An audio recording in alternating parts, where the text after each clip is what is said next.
There it is. I caught all this. You better get out of here. You have to go all the way around.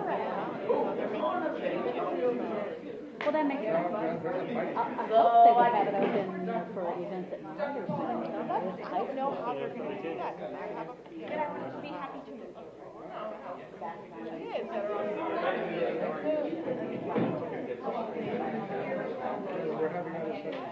Hi, how are you? Hi.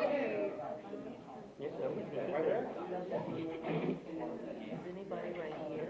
Nope. I'm doing well. How are you? Yeah, Mom.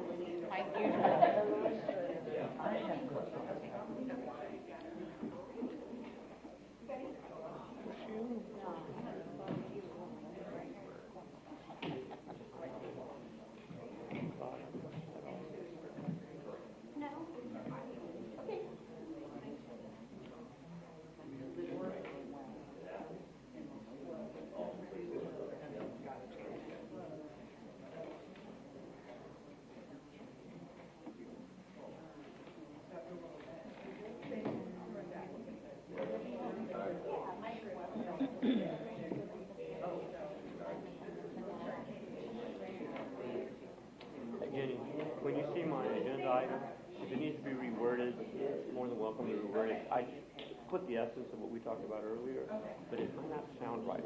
Again, I put it down there. I think she knows where it is. I just, like, I wasn't sure.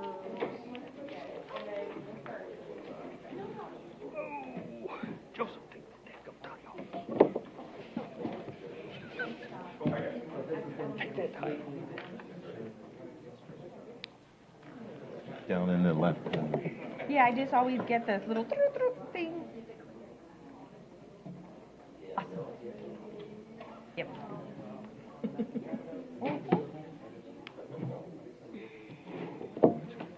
Excuse me?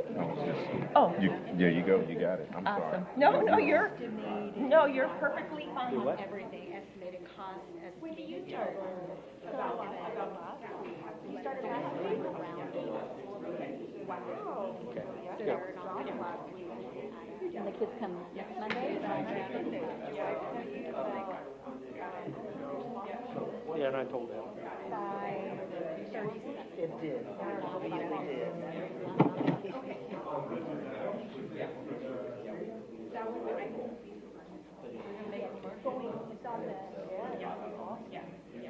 And we counted days, so we still have one Good question, isn't it?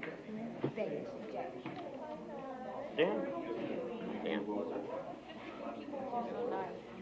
Hey, sir. We'll get it started shortly. We're just waiting on one more thing.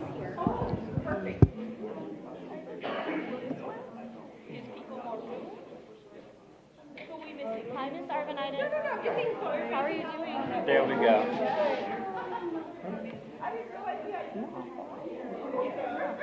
We're all one team. You need to punch your button. Yeah, I will. Okay. I don't want to catch all the jibber jabbers. I see, okay. It is a hot month. It is. And lo and behold, they say something stupid. Which, It again, is. I try not to, but you know how it is. I say that all the time.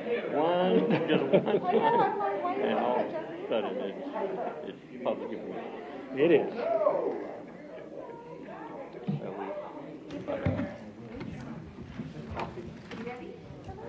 Yes? You're still Okay. drinking coffee? All right. This special meeting of the Judson Board of Trustees is hereby called to order at 5 p.m. I'm very pleased you have taken time to join us this evening in compliance with the State Government Code on Open Meetings. Tonight's agenda has been appropriately posted. I have established a quorum and will call roll. Mr. Diaz. Here. Mr. Macias. Present. I'm just looking around because we're all in different places. Ms. Pichelle. Renee Pichelle here. Ms. Knoyer. Suzanne Canoia, present. Ms. King. Tanya King, present. And I'm Jennifer Rodriguez, and I am present, and Dr. Ball is to my right. And Ms. Eaton is absent right now, on her way. She will be here soon. Okay. Next on our agenda is acknowledgement of visitors or citizens to be heard. Did anybody sign up to speak? Okay, nobody signed up to speak, so we'll go on to item 3A, bond information and timeline. Dr. Ball. Yes, thank you. I have a quick presentation to share with some of the facts with the board, and oops. So one of the things that we wanted to do is the board has given us some superintendent constraints, some board constraints, and also some goals. So I wanted to start off by sharing how all this ties in. So the first thing in regards to our committee priorities and our superintendent constraints, the ones that we see this work tying into very closely in regard to equity, making sure that we have equity across the district in our facilities and what we offer our students. Then one of the things that we have a focus on is making sure we retain our teachers. So this work also lies in that area, along with innovation for our district, students with disabilities, and the experience that our families have. So this is how the information I will be sharing with you ties in to the work that we're doing for our district. So everybody is talking about the safety and security. So what we did is we identified what this really means to us, safety and security. So looking at this, safety is the condition of being safe from undergoing or causing hurt, injury, or loss. Got these simply from the dictionary. And then security, the quality or state of being secure, something that secures, measures taken to guard against sabotage, crime, and attack. So just outlining some definitions there. So we have been talking a lot about when to go for a bond. So just wanted to present some information. This is some information in regards to if the board were to go for a November 2022 bond. That focus for that could be on the safety and the security of projects. Estimated cost that I had shared with the board, it's about $223 million. Would be a tax rate increase. We do have a little bit of community input, and then each campus will benefit from projects in this bond. Looking at some of the projects that we could do if this falls under we were to do something just for safety and security, these would be some of the projects. This is the same information that I shared with the board on Friday, but just listing some of these out for the board to be able to see everything from security vestibules, cameras, cabling for the wiring, panic buttons, parking lot lightings, gym and air conditioning.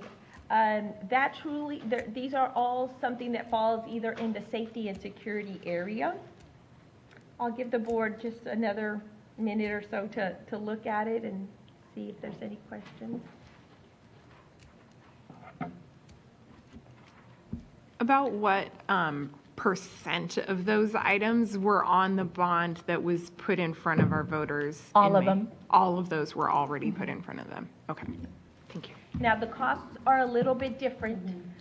If you noticed, previously we had shared the original cost and then the new cost. Okay. A great question. Then another option would be the May 2023 bond. This could be a little bit different in regards to possibly having 3 propositions, doing the safety and security, the buildings and the structures. This is just an estimated cost of $537 million. Yes, a tax rate increase. We do have some community input, and then all the campuses would benefit from this. This again is just some estimated costs of some of the things that could happen with that bond. Proposition A. Additional for Proposition A. This one could include, if the board wished, a Proposition B and a Proposition C. So A is just security and safety, right? This is not just security and safety, but also other things that the district needs, such as the elementary campus, a middle school campus. So this is what I would consider more of a whole package. So this particular slide shows the things that were not on the November like the November scenario. The things that are not safety and security. Okay. The first one was just strictly safety and security.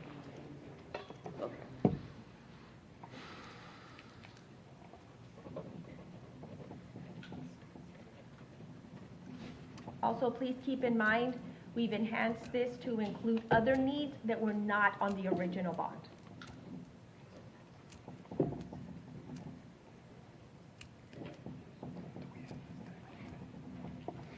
So now looking at some considerations and some possible timelines for the board to consider. So some of the considerations that could be made would be that the safety and security audit with a full risk assessment is not complete yet. That would be complete in October. The facilities audit would be complete in August. The amount of bond package could change based on those two reports. The internal audits are complete. We have discussed the internal audits with the growth and planning. Communication and clarity with the community proposition is still needed. Realizing the economic situation for everybody. We still don't have the clarification whether it's TA from the state in regards to federal and state funding for safety and security. We could get reimbursed for some of the technology improvements that we're making. We also know that the mail-in ballots will be going out rather soon. I consider August 29th rather soon. We have not at this time moved with a voter research. Calling the bond, if the bond were to want to be called for November, would have to be done by August the 22nd. For the May, could be called, of course, at any time, but we would still have additional time to call that before. I think it's the February deadline date.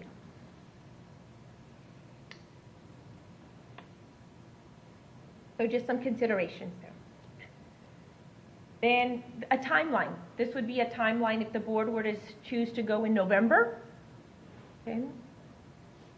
Just some things that we've already mentioned. The mail ballots go out approximately August the 29th. To register to vote, October 11th. Early voting in person begins October the 24th. Vote by mail application deadline, October the 28th. Last day for early voting, November the 4th. Last day to receive the ballot by mail is November the 8th. And so we are getting the results of the security audit October 4th, or 1st, sorry. However, like, some people will have already gotten ballots in their hands a month before that. And that might turn up additional things that we would want to have done that we don't already anticipate. Correct? Yeah. And on the voter research RFP, is there a timeline stated in that for the, the scope of the work, or is that something they come back with? We have it on this agenda that we will be reviewing, I think on Wednesday, Ms. Rodriguez, I believe it's Wednesday. So it is on this agenda, but I don't know yet the timeline that it would take for them to get it done. So probably we wouldn't have it. I would say no. Yeah. Just to be on the safe side. Okay. Dr. Ball, just for clarification on the safety and security audit. Lacey, will you speak into the mic? For the safety and security audit, we will have a preliminary report for you by October 1st, but the full completed report where they do an actual presentation to the board will not come until after that date. Okay. So we will have some preliminary information, but not the full report. I just want to make sure that. Yeah.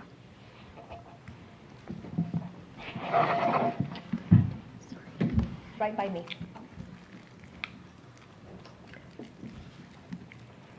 Was there another question? That was all Okay. of my questions so far. I'm just asking them as we go along. No problem. Anybody, please ask. Then this is the timeline for a May 6th election. We vote, the ballots would go out approximately February the 17th, register to vote April the 6th, early voting April 24th, the application for deadline April 25th, last day for early voting May the 2nd, last day to receive ballots May the 6th. So again, just same timeline, different dates. One more question for my knowledge, like, once a bond is approved by the voters, how long before, like, that money comes in and we can actually start work on it? Sure, I'm gonna defer to Bill. Okay. So depending on which bond we go with, we will have multiple sales of the bonds because we have limitations on, we have to spend a certain amount of funds within a certain amount of time. And so if we did the 223 million, we would probably have 2 sales. And we could sell those very quickly, the first sale. And then another one would probably be a year and a half later. If we did the May bond, it would probably be 3 or 4 sales, just depending on how fast we can get those projects completed. Okay. I want to go back to this slide. I wish that the elementary school 21 would be for this cost, but that is not correct.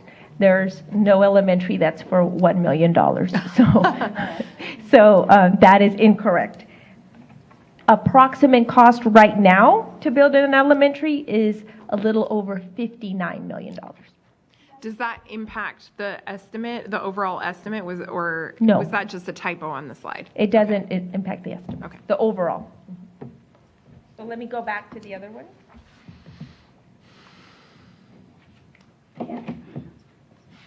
So we did a short little poll with some of the individuals that we had that were either our employees or our parents. And this was the percentage of, I fully support and strongly recommend a November bond. It was 8%. I fully support and recommend a May bond. It's 92%. Please keep in mind, this is a very small sampling, but we wanted to be able to at least get a little bit of information.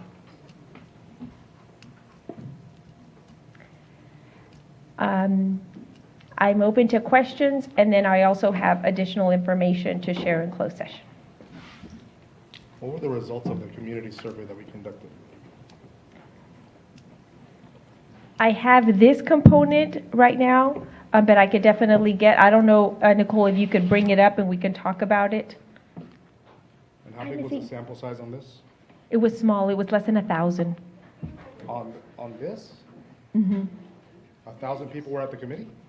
Oh, no, so this is a email that we sent out. Oh, sorry, yes, this was the committee. Mm-hmm. About 37 attendees that day for Mostly, this poll. were they mostly employees? It was typical of our committee, like 60-40-ish. So we had a mix, typical of what we typically see as far as mix of employee and community. But the other survey that you're talking about, the one that we sent out to staff and community members or families, we had a little over 3,000 who completed that. Is that what you were wanting to see? And the results? Yeah.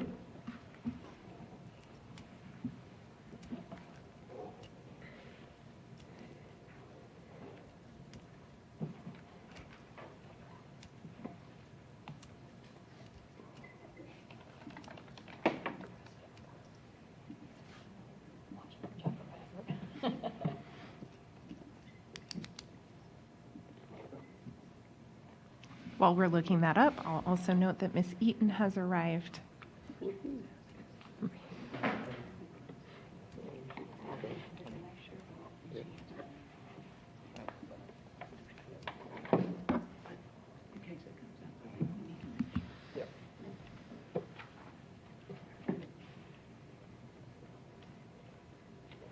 Okay, So this was the very quick, short survey just to try to get a pulse on our families and also our staff members.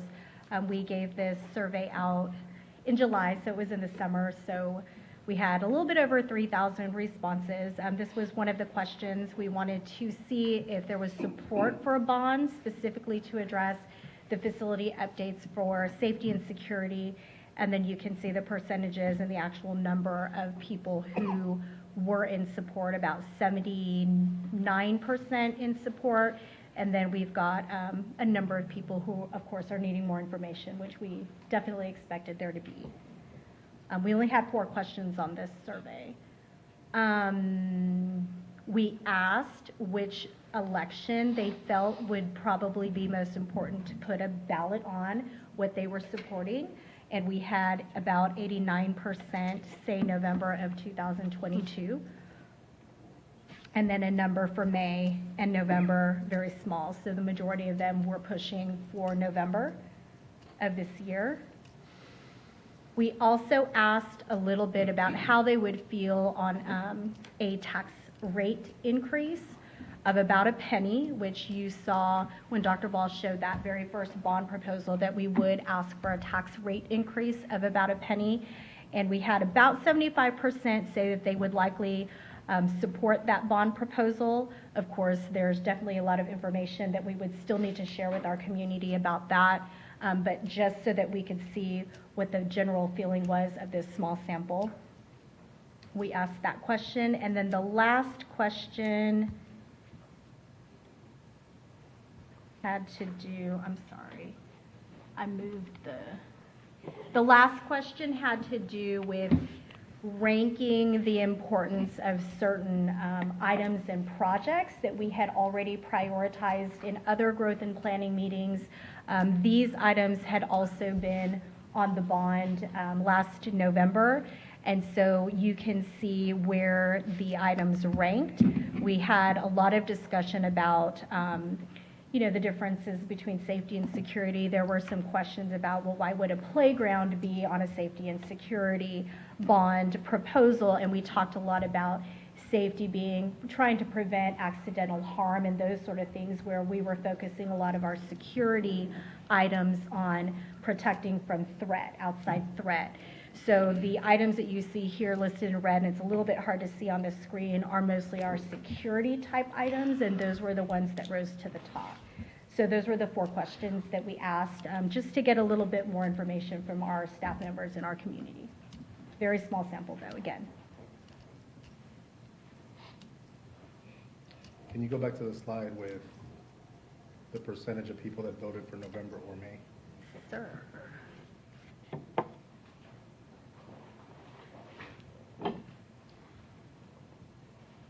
So 88.6% of people voted for November of this year. Yes. It's about 2,700 people. 2,767. So when I screenshotted this, I didn't get the percentages, but I do have the number counts Oh, down there here you for go. the other, I wasn't looking at the for the Good other mental math, though, options. Mr. Diaz. But good math. And then on the committee, it was 37 people? In that particular meeting, the July 25th meeting, we only had about 37 people. We also live streamed it. I believe there was at least 1 or 2 votes that came from somebody that was actually watching. But the entire universe was 37 people. It was 37, about 37. So there was 34 that voted yes, 3 that voted, 34 that voted May, Okay. and about 3 that voted for the November. How was this sent out? This one was sent out through email, through our mass communication system to staff and to our families. Okay. And then we shared it as well, so we had a few more people participate. Yeah. when we shared But it it. would be primarily people who had kids in schools in Correct. Judson? Yes, ma'am. Not like the broader community? ma'am. Okay.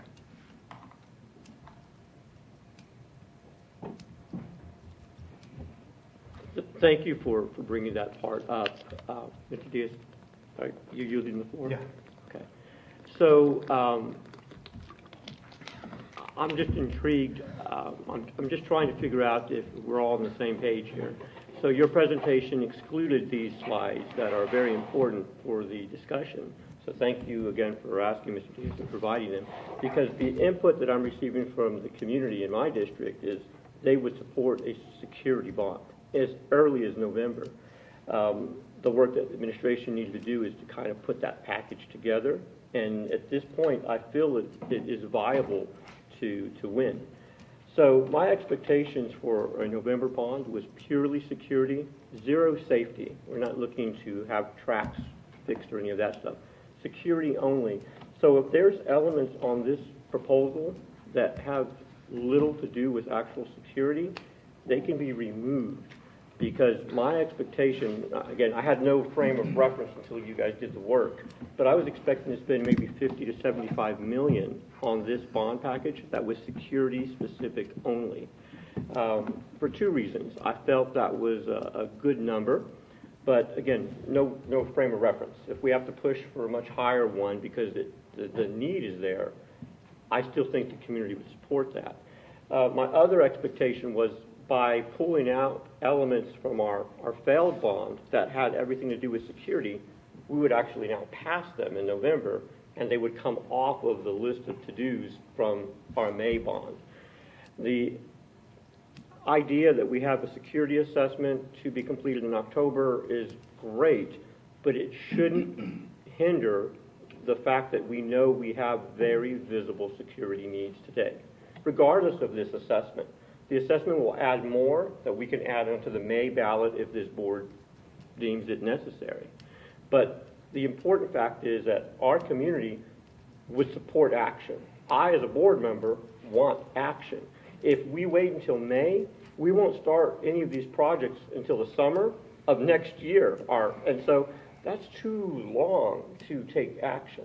If we pass this November bond, which again, I feel good about it, we can start work sooner, and the result would mean that by next fall in 23, those upgrades potentially could already be in place, which is critically important for my community, and I think for all of us. This number, 88.6%, is very telling. If we put an intelligent bond before our community, it'll pass.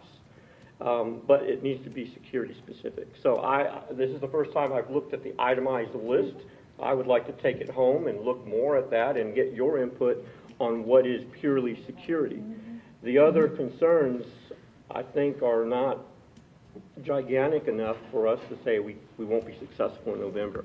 I think they're great that they've been noted, and then, of course, we can do our work in May. But the other part that I didn't hear about today is that part of the complaints or concerns that we received from the community regarding this previous bond was the idea that we haven't completed our previous bond projects.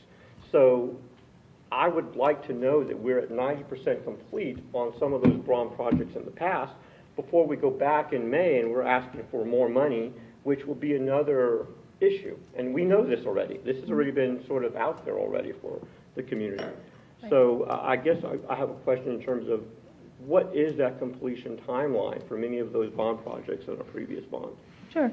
And Helen could definitely address that, or we could have a whole other section of a meeting, to address that. But I wanted to go back to this part right here.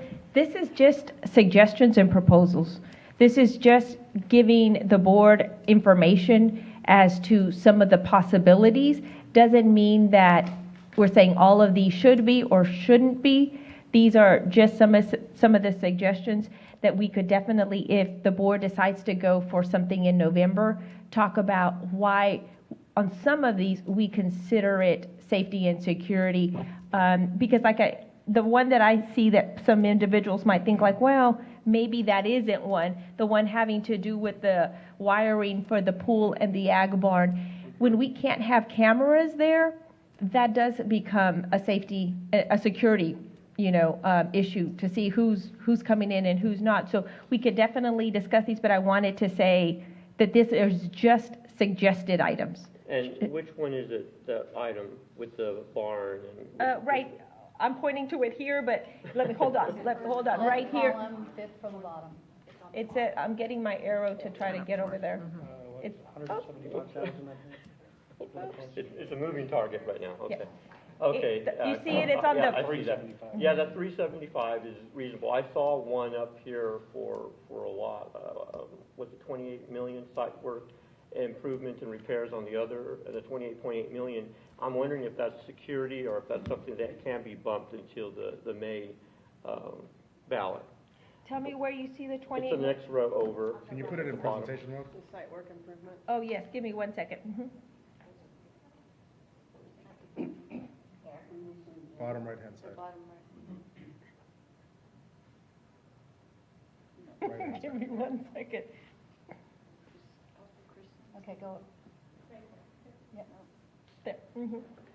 I see it now. Site work improvement and repairs. Yeah, that 28.8 million is a pretty hefty price tag, especially the cable wiring on the other side for 26.5 million. Talking. Sure. So some of these also have to do with some of our campuses that we know need a lot of work, such as Converse Elementary. We know that has been needing some, and I think that this also includes masters also.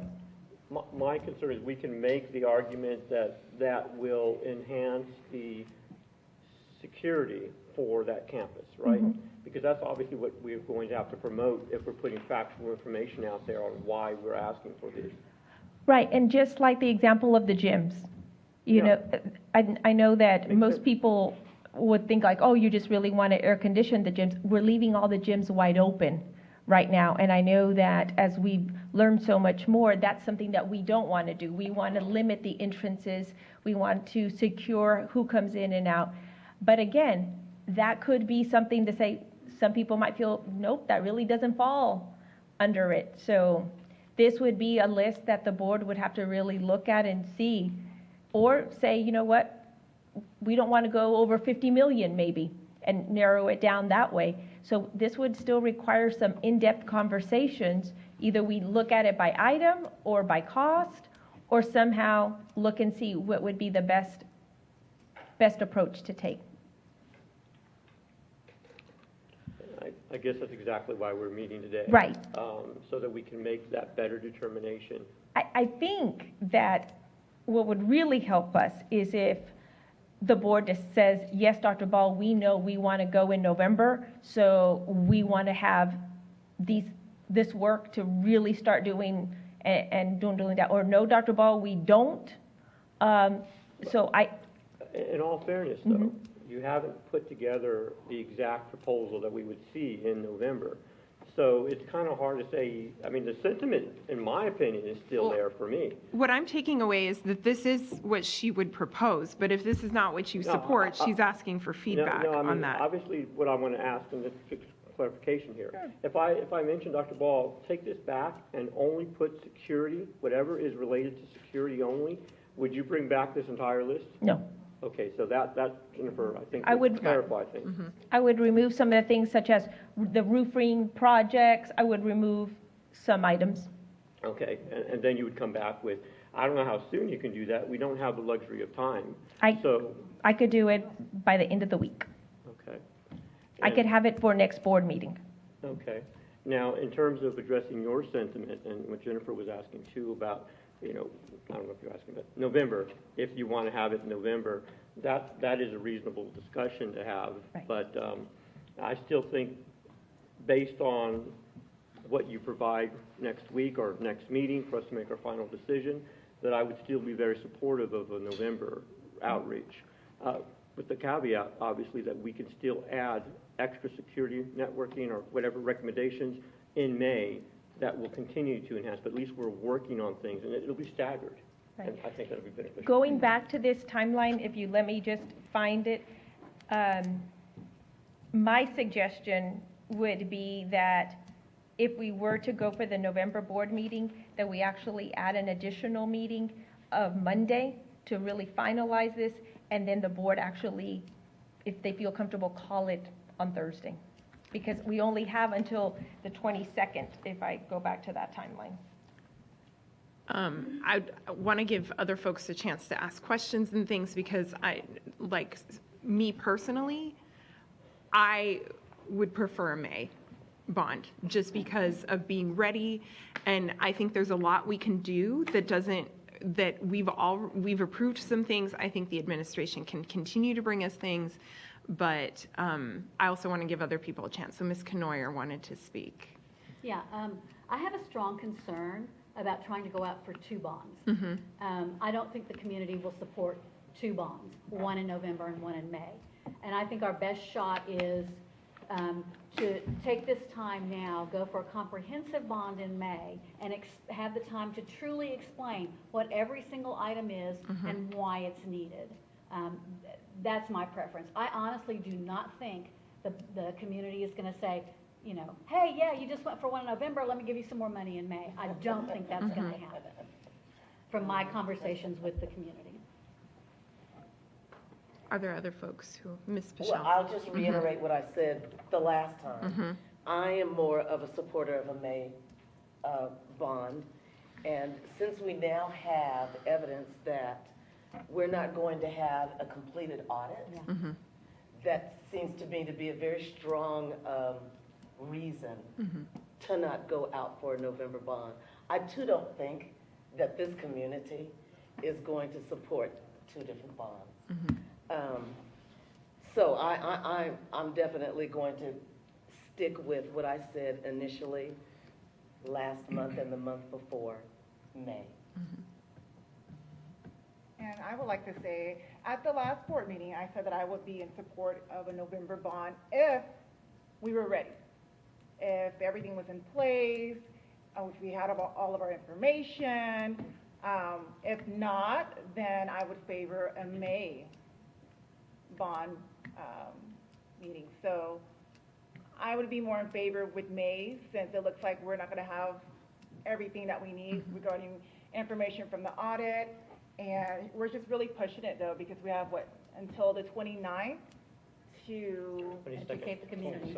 Yeah. So So we're But the ballots go out the 29th, so if we're going to educate the community, that's we don't 2 have a weeks. lot of time. So we're pushing it right now, and school Right. is about to start. Which is so- the complaint that was before, is that Yes. we were going too fast. And so I wouldn't be comfortable with having this on the November ballot, because we're going to be rushing this. And I want to make sure that everything is in place, communication is sent out the way that's supposed to be sent out, and everyone is informed to make a decision. And so right now, it just seems like we're really rushing it if we do it for November. Before, I want to ask Ms. Eaton or Mr. Diaz if they want to provide an opinion right now or if they want to continue with discussion or allow other people who've already spoken. So last time I said I would support May only because of a concern, my preference to be ready.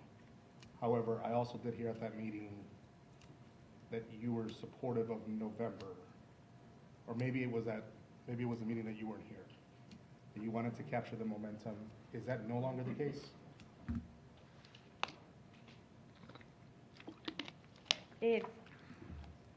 I do want to capture the momentum, okay? But I don't want to have a failed bond. Okay. So what happened, I guess I'm trying to understand. Did I see the survey of actual community folks overwhelmingly say November? That's compelling to me to switch my thought, because those are actual impacted folks, that's an actual targeted universe, are saying we prefer November. That's really compelling. So I'm trying to so is the district not ready for November? All I can tell you is that we have some pieces that I shared with you that we do not have. Can we see them again? Yes.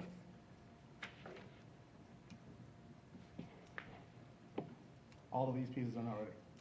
We don't have the security audit complete. The facilities internal audit, not complete until August. The amount of the bond package could change. Internal audits are complete. Items from the internal audit have been reviewed, and we have discussed this with the Growth and Planning Committee. The communication, having the early ballots go out on August the 29th, yes. Could we send something out before August the 29th? Yes, we could. Is it enough? I don't know. I mean, I don't think that item would be done, like, that wouldn't be the only item to be No. done. Okay. I don't think that the part about the funding would really weigh either way too heavily on this. We have made some purchases already. The vote by mail ballots, those are going to go out on the 29th.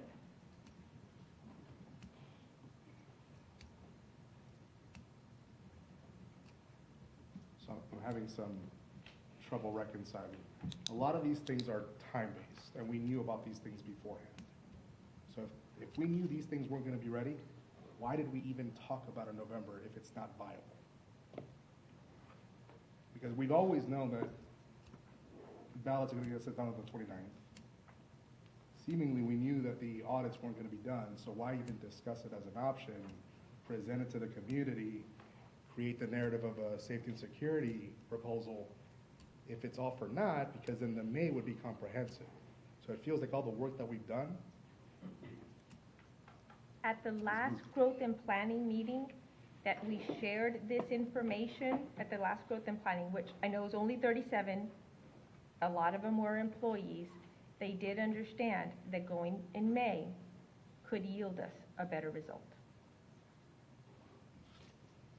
Right, but why present the option to the 3,000 plus people if it wasn't viable? Because then this isn't a viable option for us if these things aren't ready. It is still a viable option, knowing that these things aren't ready. We know these things won't be ready. Could we try to pull it off? We could. But I feel I have to tell the board, we don't have these things. I yield. I was going to ask Ms. Eaton, but she had to step away. Ms. Canoyer, do you wanted to speak again, or? I just wanted to say that if we do wait until May, we can delineate to the public some of the things that we're already undertaking, the fencing, some of those things that are public ready to acknowledge, and let them know that we're doing this, and, you know, while we wait for your approval to continue with, because we don't have the funding to do everything else. So I think that we do have an opportunity to bring the community along with us and say, you know, here's what we're doing, and that could be all, you know, from now until May, where we could go out and say, look, here's what we did. We took this out of fund balance. Here's what we did here. But now we need to do these other things, and fund balance isn't going to cover it. So I think that's an ongoing engagement with the community. Are there other questions for this time? I know we may also be getting some additional information from our attorneys and counsel. And so we can either continue with discussion in open, or we can go into closed and then come back to discussion. And so I'll ask you, Dr. Ball, are there additional things you want us to know right now, or? Add in closed session. Okay, okay. Mr. I still Macias? have input for this open session, though. And I guess the intent would be, in my vision of this bond, to keep it simple. We know that there are facility needs at several of our middle schools. We know that vegetables need to be built. So this potential bond would address those immediate needs. Again, not putting any damper on the fact that a more robust assessment will come forward in October, which will be better for all of us. But those are just fundamental things. I would like to go to our community and tell them, we recognize that some of our older facilities need upgrades. We're going to upgrade them with this bond. That's why I had a vision of it being $50 million to $75 million to address those things. We don't have to prepare that hard to know that certain schools need vestibule upgrades. It's not that. I mean, there's just so much that we can get in November that's simple, but that will have a very positive effect on safety. I'll say this again. I was on this board in 2002 when Sandy Hook happened. And I can tell you the sense of urgency waned the longer we were from that incident. I made a promise that I would not be comfortable waiting. If we have the ability to ask for a small bond package, I think we do it, especially based on the community input, based on my input in my district, that it will pass. Again, simple. You don't have to be too complicated to know that we need vestibules. So that's what I'm expecting. These elements are part of the comprehensive bond, and I appreciate you trying to include them. The HVAC system would be another one that would be simple. We need air conditions in gyms, but it will also tell the community we are making strides. That's all. So I am still adamant that we have a viable path to a November election, and because it's security specific, it is okay, because in May, it'll be comprehensive, and there are two different bonds. I think we still shoot. So that's just my input, and we'll still want to see this on the agenda as an up and down vote. So, but I asked you, Dr. Ball, put it together, and you've done that, so I appreciate that. Now we just need to go through the detail of how we're going to proceed, and that's all. And, go ahead. Oh, no, you can respond, and then I was going to give Ms. Eden a chance to respond if she had anything to say. No? Okay. Go. And we could put together something further. So what I'm thinking that you would like is a list, okay? A list of, let me go back to this. Priority. I think before we discuss that, I think we should go into closed session to get more information, and then even find out if that is something that the majority of the board wants. Okay. And then before we come back with another proposal. Yes. Yeah. I'd like to ask Dr. Ball a question. Sure. Dr. Ball, did we get, I might just be conjuring this, I thought that there was a firm, I don't remember whether it was Walsh Gallegos or Norton Rose Fulbright. Did somebody give us a recommendation of when the best time is to go out for a bond of successful? I thought that somebody had recommended that. No, I met with them on maybe last Monday to share this information. This is what we have. This is what we don't have. Just give me some thoughts. So I did meet with them I think it was last Monday. Okay. I think you're thinking of the slide we got in the meeting that we had with our former bond counsel, where they showed the history of when Successful a successful bonds bond that we had passed. November, It was surrounding December. districts. Yeah, I think it was Bear County, and most of the more successful ones were May. That's another reason that I have for wanting a May bond. All right. Ms. Rodriguez, Yeah. just so I'm clear, what is the objective of going into closed session? There's additional information. I don't know, but there's additional information that the attorneys wanted to share with us around bond. And so, I just thought I heard you say that we'll have an idea of what we want to do in closed, because I prefer. no, I'm not trying to discuss what we would do. I just want the additional information. Thank you for clarifying Yeah, that. because So, that's yeah. not what we're doing in closed No. session. We'll We decide would out in get public. additional information and then discuss Okay. when we come back to open. Yeah. All right, thank you. In case that sways anybody's opinion. Sure. Okay? All right. So let me get my closed session language. The board will now adjourn into closed session pursuant to the following sections of the Texas Open Meeting Act. Pursuant to Texas Government Code Section 551.071, consultation with attorney regarding legal issues concerning a possible bond election.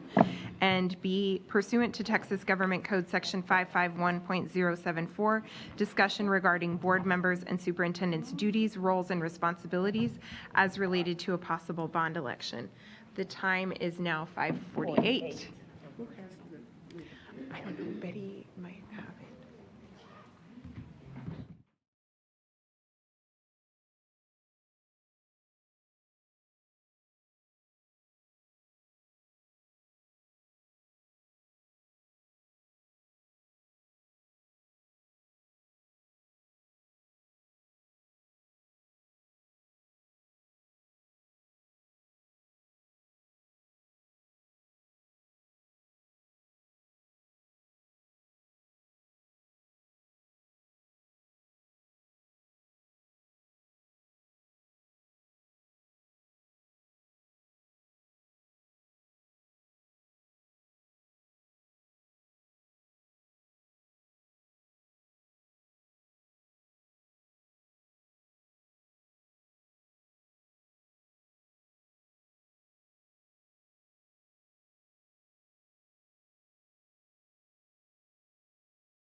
No final action, decision, or vote was taken while the board was in closed session. With regards to item 5A and B, no action is going to be taken at this time, and we are going to revisit that in our upcoming board meeting on August 18th. So now we'll proceed to item 6, which is our board training on board goals.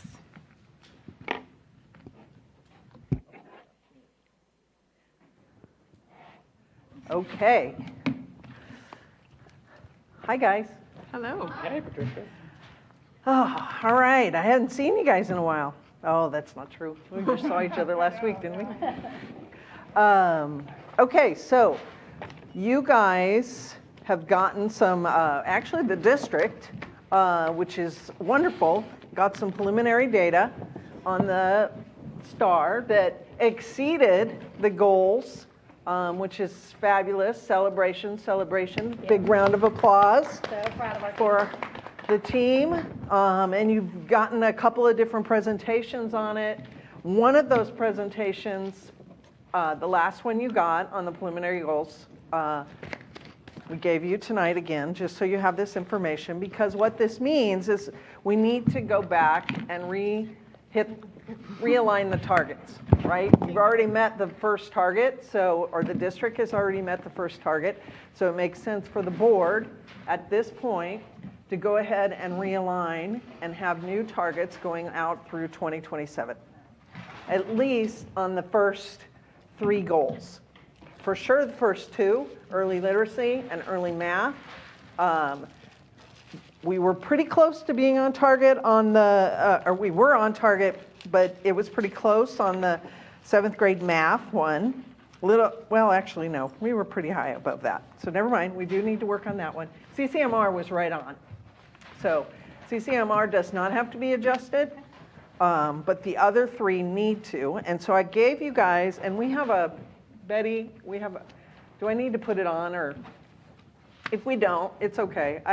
That was for public consumption. None of this is work you haven't seen, but what I've given you tonight is a worksheet.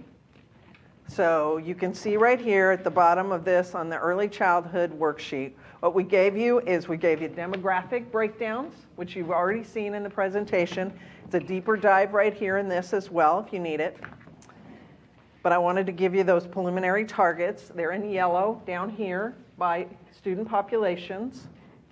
And if you look up here, your original goals for early childhood on here, 32, 34, 36, 39, 42, 45.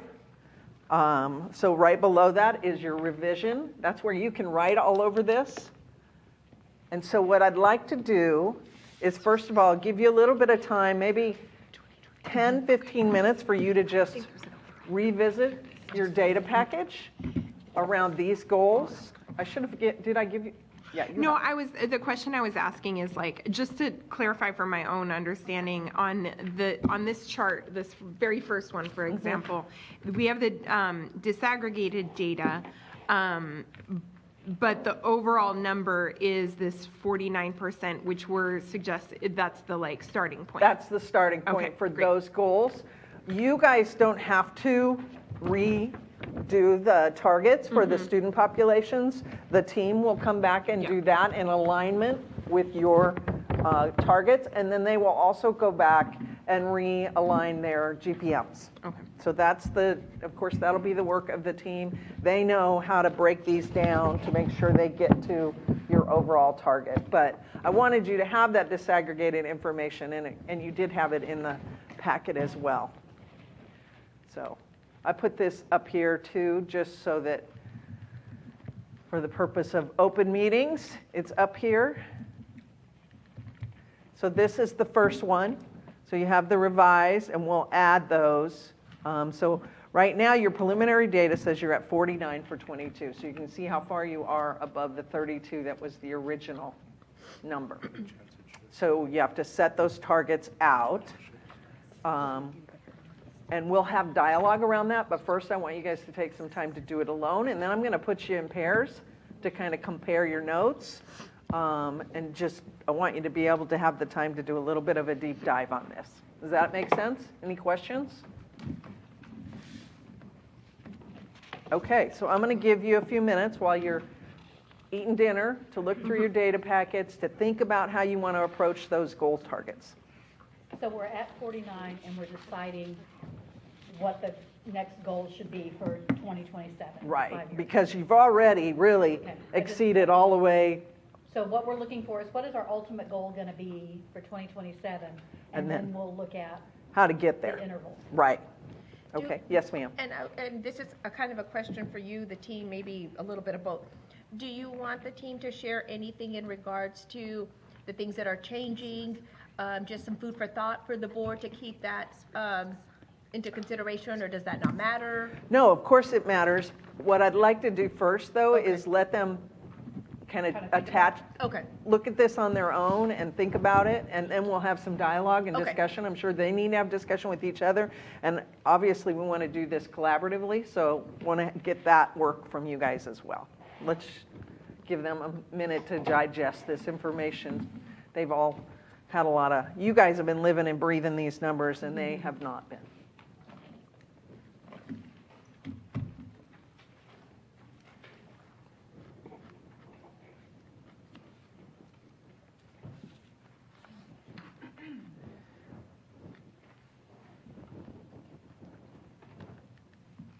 Ooh, that's not very good.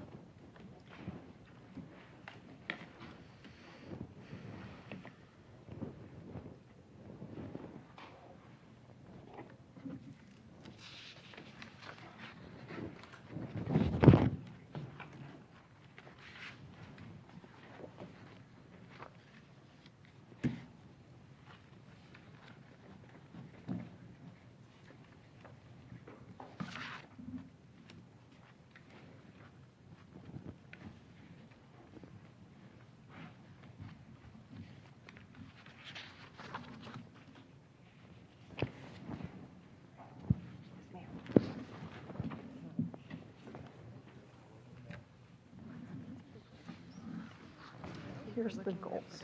These are the overall goals. These are broken down by the student population. They're the targets. So like, for instance, in 2027, these were the targets for each of Mary, these this is student the same populations. thing that you presented, right? Or did So it what just- we're, okay, what I'd like you that's what guys I to thought. figure, Just wanna make to sure. think about is right here in the, at this level. Does that make sense?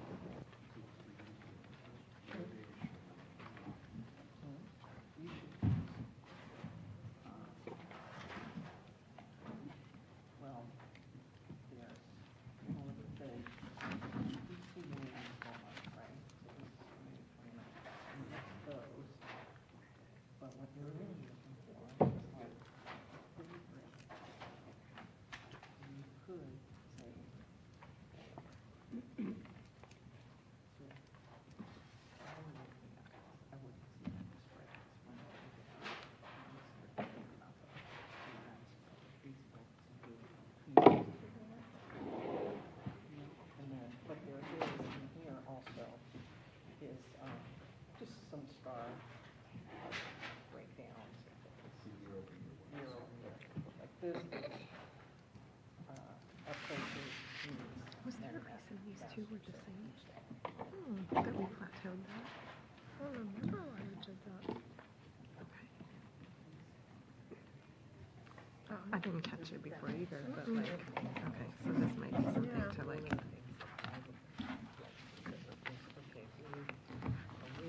Ceci, do you have this copy? Do you remember why on the CCMR, why we left these two the same, or is this a misprint? Oh, the The last one. CCMR, the last The one, last one, And the of the one that 26, Patricia 27 gave have us. the same numbers. yeah. Yeah, I looked at that and I couldn't figure out if it was supposed to be 66 or 68. I think the 2027 was recently added, and so that can go up. Go up to, so, Ah. well, that changes the goal, so.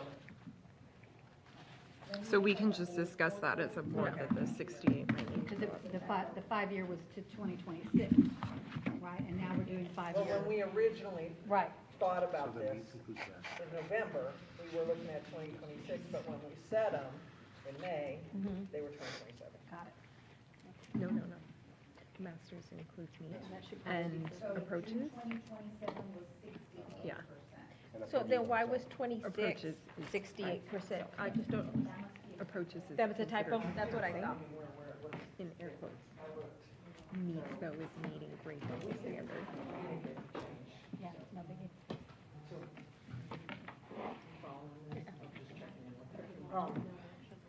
Correct.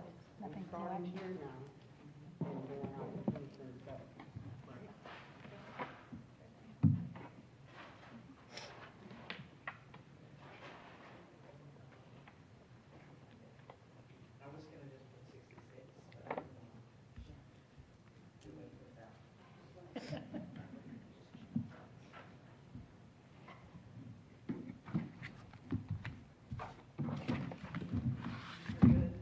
This is reading, right? What we're looking at right here. This is reading, what we're looking at. Yeah, that's early literacy. And then behind it is early math, which is the middle school math and CCM.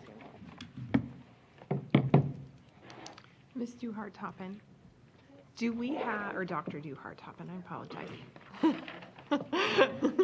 Mary, do we have state comparative data on this or no? On the preliminary STAR scores for 2022? Because I was looking up and it looks like in 2018-19, which was the last year that we had real data. The state average for third grade reading on meets was only 45. So we're already above that, and I'm curious if we were outside of the norm or. I'm looking at that data too right now.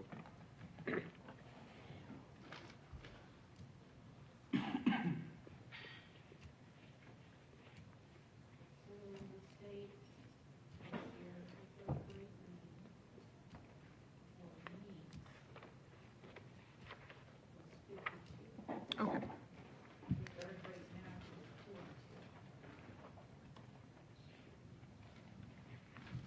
Thank you. For math was 42, third grade for reading was 52. Seventh grade math was 59. So, I'm sorry, can you tell me that the state numbers, is that what you take? This is preliminary data, so. With a big asterisk next to it. Third grade reading, she said Ooh, 52? sorry. 52? Third grade reading was 52. Third grade math was 42? Seventh Third grade math, the approaches, you said was 59.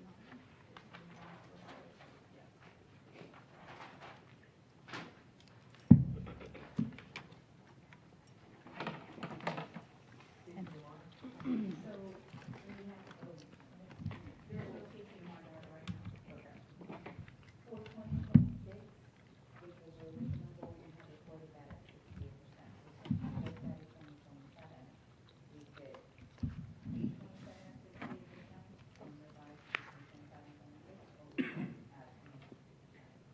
Okay, so we'll let the board decide on that tonight.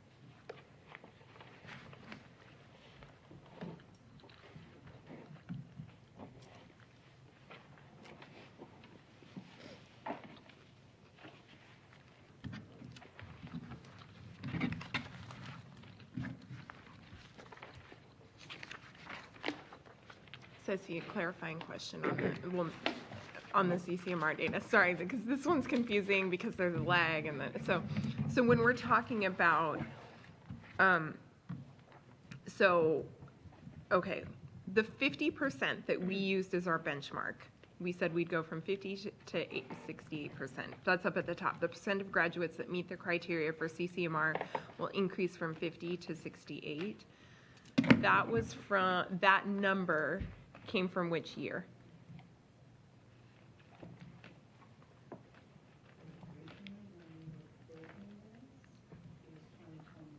Okay, like the 2021 taper report, so to speak, reporting about the class of 2020. Okay, thank you. Anything we actually did this year, we still won't see it in this year's. Right, yeah, okay. That makes sense, thank you. So when you say we're adding 2027, that's more so just because, like, we want to set 5-year, maybe this is a question for Patricia. Them saying we are adding 2027, that's more so because we want the horizon point to be 5 years out, and since we're revising 5 years out from now is 2027. Okay. That, now I've wrapped my head around. CCMR, if you don't revise any of the numbers because you're right on the number, Right. this 22, then you can choose to extrapolate out Yeah, that 2027, make it higher, or got it. hold it the same. Okay. That's your choice. And the math one was the one that was approaches, right, rather than at grade level? Yeah. Right. Do I have a what? For the phone? And Do.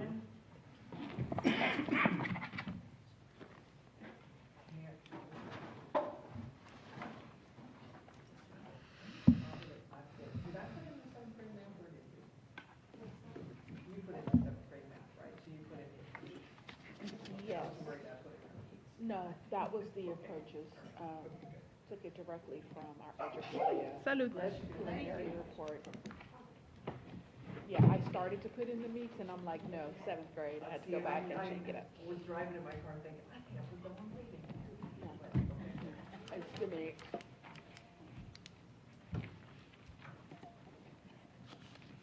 You know, seventh grade is the only one that's approaching.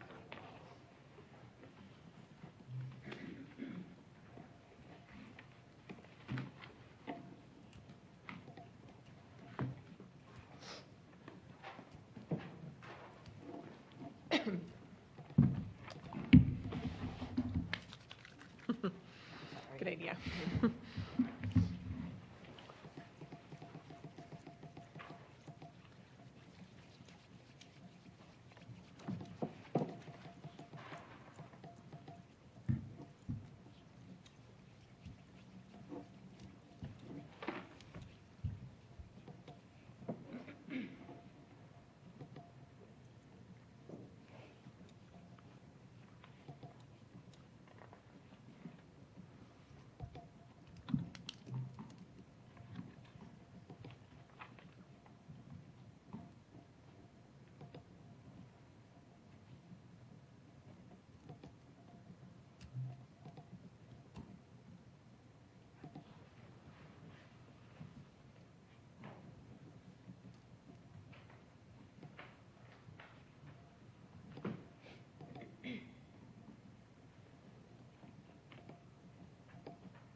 Do you guys need more time alone, or you want to get with one of your partners, or you want to just have dialogue around this and ask questions?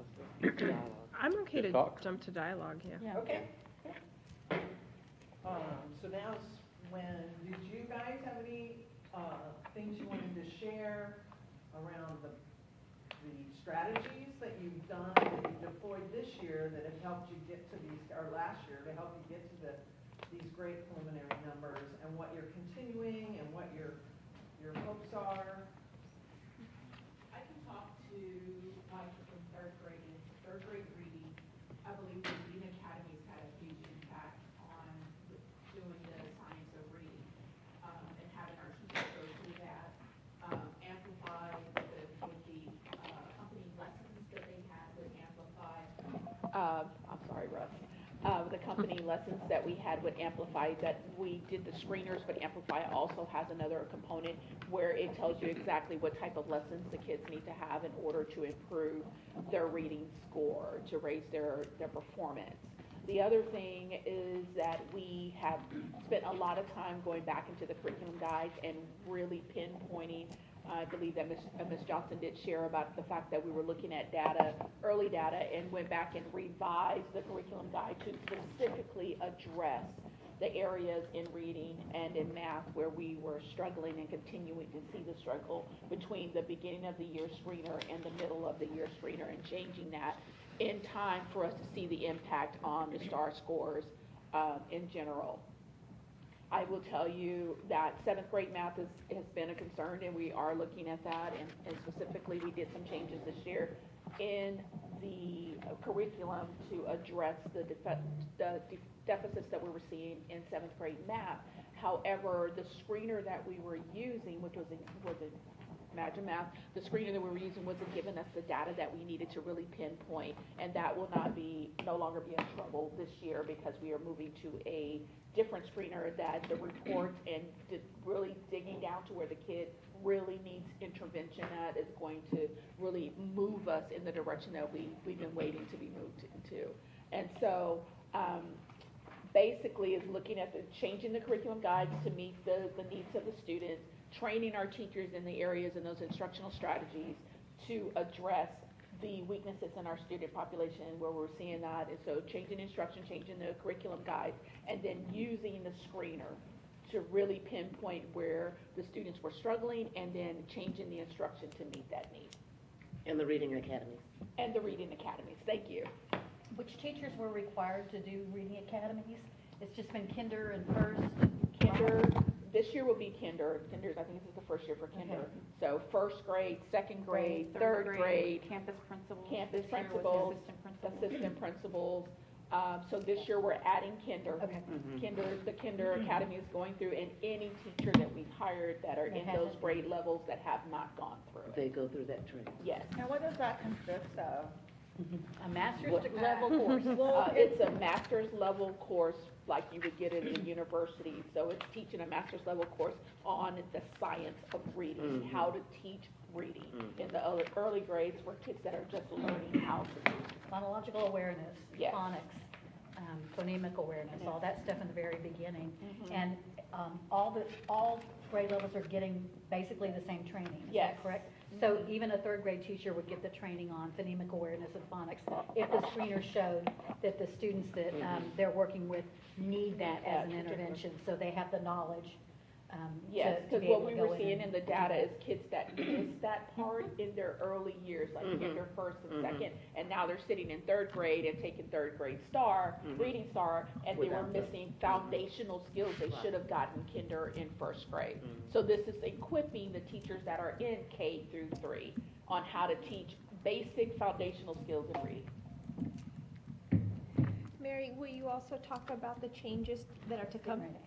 Yes.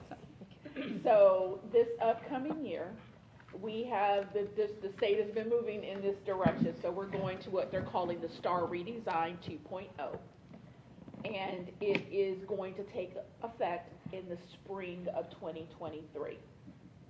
So it is changing the type of assessment items that are going to be put on the reading assessment, the math assessment, the science assessment, and the social studies assessment. So instead of just doing what we called objective tests where kids are only going to answer A, B, C, D, there's now going to be open-ended questions where kids have to write a response. There are going to be questions where kids have to select a portion of the text that will respond to the question that is being asked. They're in math, instead of giving them a graph and telling them which of these 4 graphs are the correct answer to this question, now they give them a blank graph and they have to draw on the graph to respond to the question. There's also a lot more of where they're going to be reading the passages and other subject areas like in science and social studies. A lot of what we call the nonfiction reading, informational texts, are being embedded into the reading portion of the test as well as the other portions. And the kids are going to have to write responses to what they're calling short answer questions. So we've gone a little bit back to where we used to do the short answer response in the secondary.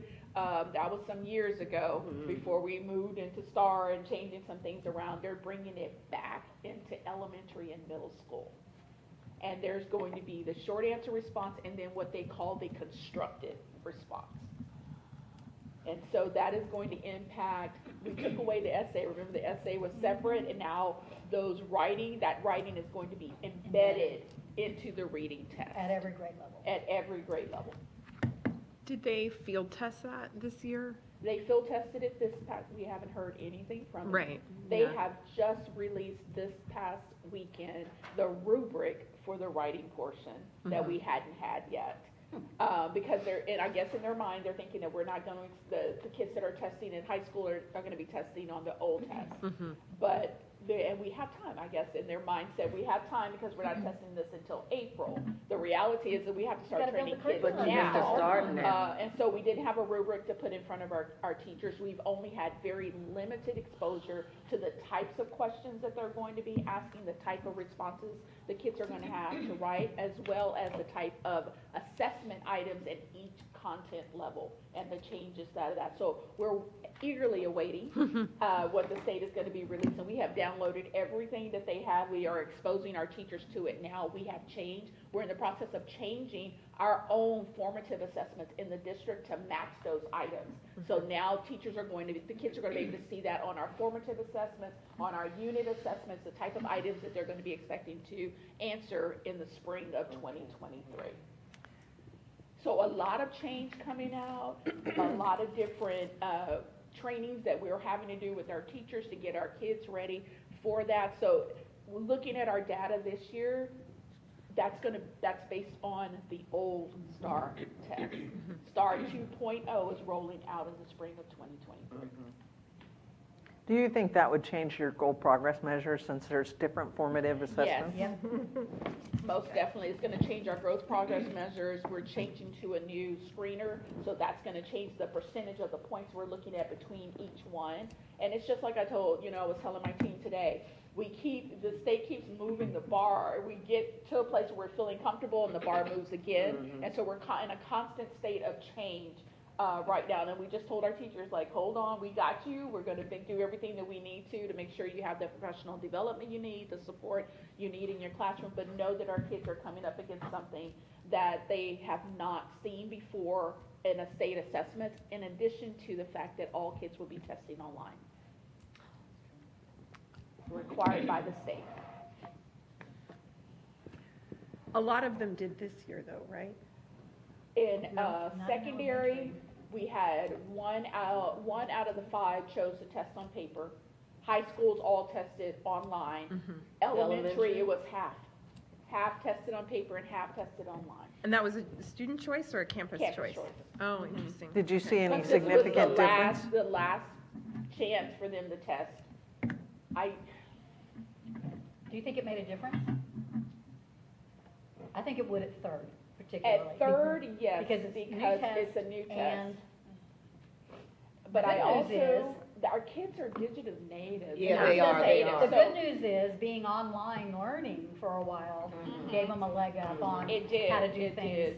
It did, but our kids, this is their world. Yeah. I think we're struggling as adults about all the different changes that are coming about, but kids are used to doing this because it's almost like gamified, some of the things that are on the test and having them. I'm worried about the responses that they're going to have to type in because not even our high school kids are good at proficient at keyboarding. And so those are kind of the things that are running through my mind right now. But as far as the digital aspect of it, I feel that our kids are more comfortable with it than our teachers are. I also heard that I saw my child's responses on the STAR test already on the parent portal. And it said, here's what he got wrong. Here are all the questions if you want to see them. I heard they haven't released that to the public yet or to districts. It's available in the portal, the parent portal, and then it's available through Canby on our testing site. We can look at the 5 most missed questions and look at the actual test item and look at what our kids responded. We can see that and see which items that we're looking at. So we're already using that information in the curriculum guides as well as the assessments that we're writing right now. It's like, okay, this is something we're going to have to put on our formative assessments and our unit assessments to make sure that our teachers are hitting this over and over again, because our kids really struggle with it this past year. The field test items that are on there. Well, Dr. Diarkopoulos, I guess my question would be, right now we're in a 3-year timeline with ESSER funds to help support and get our kids to grade level. So I know we have ESSER. We've obviously made an enormous investment in pre-K. So I'm expecting that these pre-kids are coming out better prepared as they get to kinder and so forth, especially with what's that system? Amplify, being able to do some self-assessment. And then, of course, we're adding additional staff this year to help write curriculum. So with those 3 aspects, I'm feeling that within that, we should be able to address some of these potential challenges that we're about to see with the revision of the STAR test. So are you thinking through on what some of those recommendations might be from our ESSER funds or from the pre-K in terms of how we address student development? Is that something that's being thought about right now? Definitely the curriculum guides that are being used on our campus, because we're a district that writes our own curriculum. And so having the additional staff is really helped. I can't explain how, because at elementary level, we had to rewrite all the curriculum guides. We're in the process of still doing it right now, because of the way the test is going, we had to combine math and science, reading and social studies. So instead of an elementary teacher having to do 4 curriculum guides, they now have 2. And in those 2, we're looking for that interconnections that the state is telling us our kids will have to do on the redesign of STAR. So we're putting in the nonfiction text. We're putting in the type of questions that are going to be doing that. That is taking a lot of time, but the fact that we have 4 people now totally dedicated to that, that's all they're doing is elementary curriculum is going to have a strong impact on how we're servicing our teachers and providing the training that goes along with it. They have already started training. They started training last week with the new, but they were out today at campuses working with teachers on campuses. So just being able to, because we had remember for social studies and science, we had K-12 people. So they were doing kindergarten through 12th grade curriculum. So having someone just focusing on K-5 is going to change, and these are elementary teachers that taught this at elementary. So the conversations in the professional development is very different now because you're not having a secondary person talk to a kinder first, second teacher. The other thing is just making sure that we have that we're going to be able to pivot in our curriculum writing when we need to, when the data is telling us to do it. When you have one person doing all of that by themselves, they can't pivot. You can't change that quick. And so we're now having a team that's just focused on that and focus on the professional development. We have our priorities already outlined for the entire curriculum for the entire year, what we're focusing on. Literacy being the key focus for this year. But having the ability to have a team that can respond and pivot is going to make a big difference on how we're supporting our teachers and in turn supporting our students.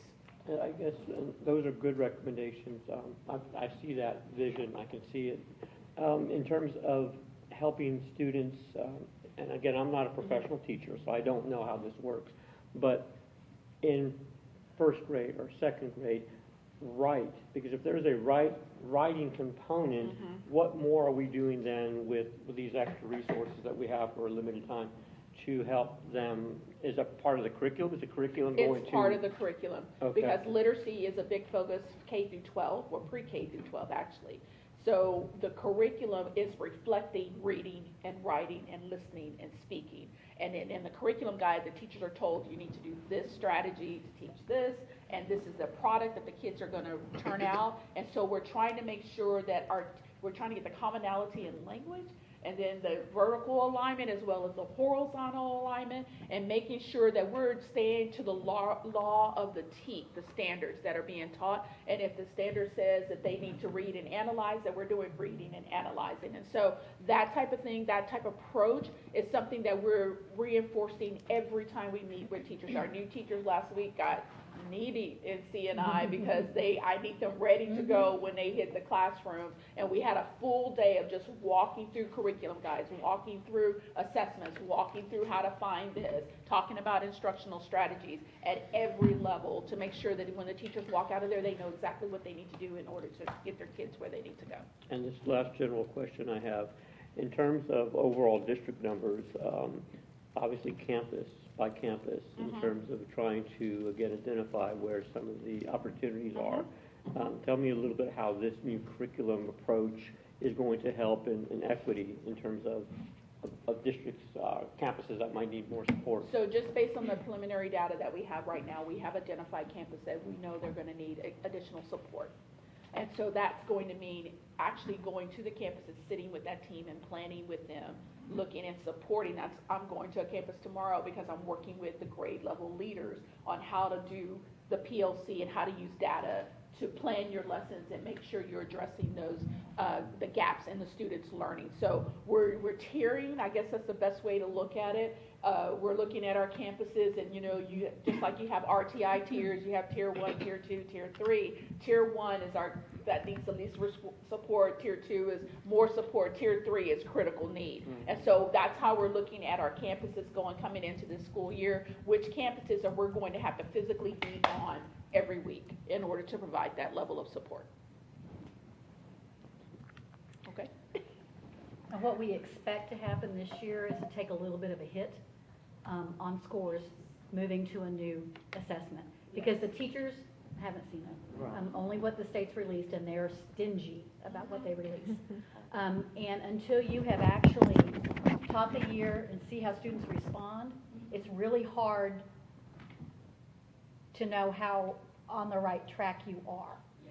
So we expect, if we thought we were going to make 5-point gain this next year, I'm not expecting that. And though we want to make those gains, another worry that I want us to factor in, and I know you already have it covered, but kind of going to your question is all the extra support we have to give for our new teachers. Yep. Because we have a very large group of new teachers. So during the new teacher training, I got to meet with 2 of the ladies that are going to be there also to support our new teachers. I know our staff will, and I know y'all have a plan. So I just wanted the board to hear that we do have a plan. But we have to treat that group special. Yep. Yes. Because a lot of them are either alternative certification, DOI, or Experience. Or very new. new. Zero experience. And we have a very strategic plan on how we're going to be supporting those individuals, because our goal is at the end of this year, you're coming back. And we're not going to see that many teachers in New Teacher Academy ever again. We want to keep the numbers here, and that goes to support. So it sounds like we have gotten some really good information. There's going to be some changes down the line, but you guys are on top of it. So why don't we go around the horn a little bit and see who has come up with like an idea of what you might want.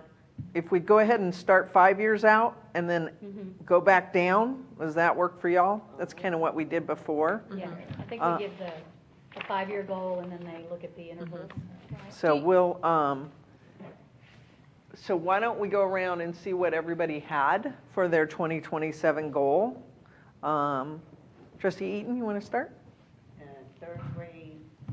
Just, yeah, let's start with just third grade literacy right now. And we're going to go back and hear CCMR from CC2, but let's just go with 69.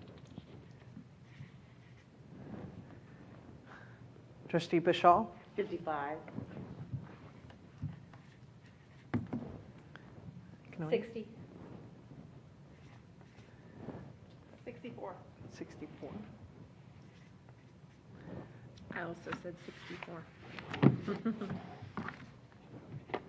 66.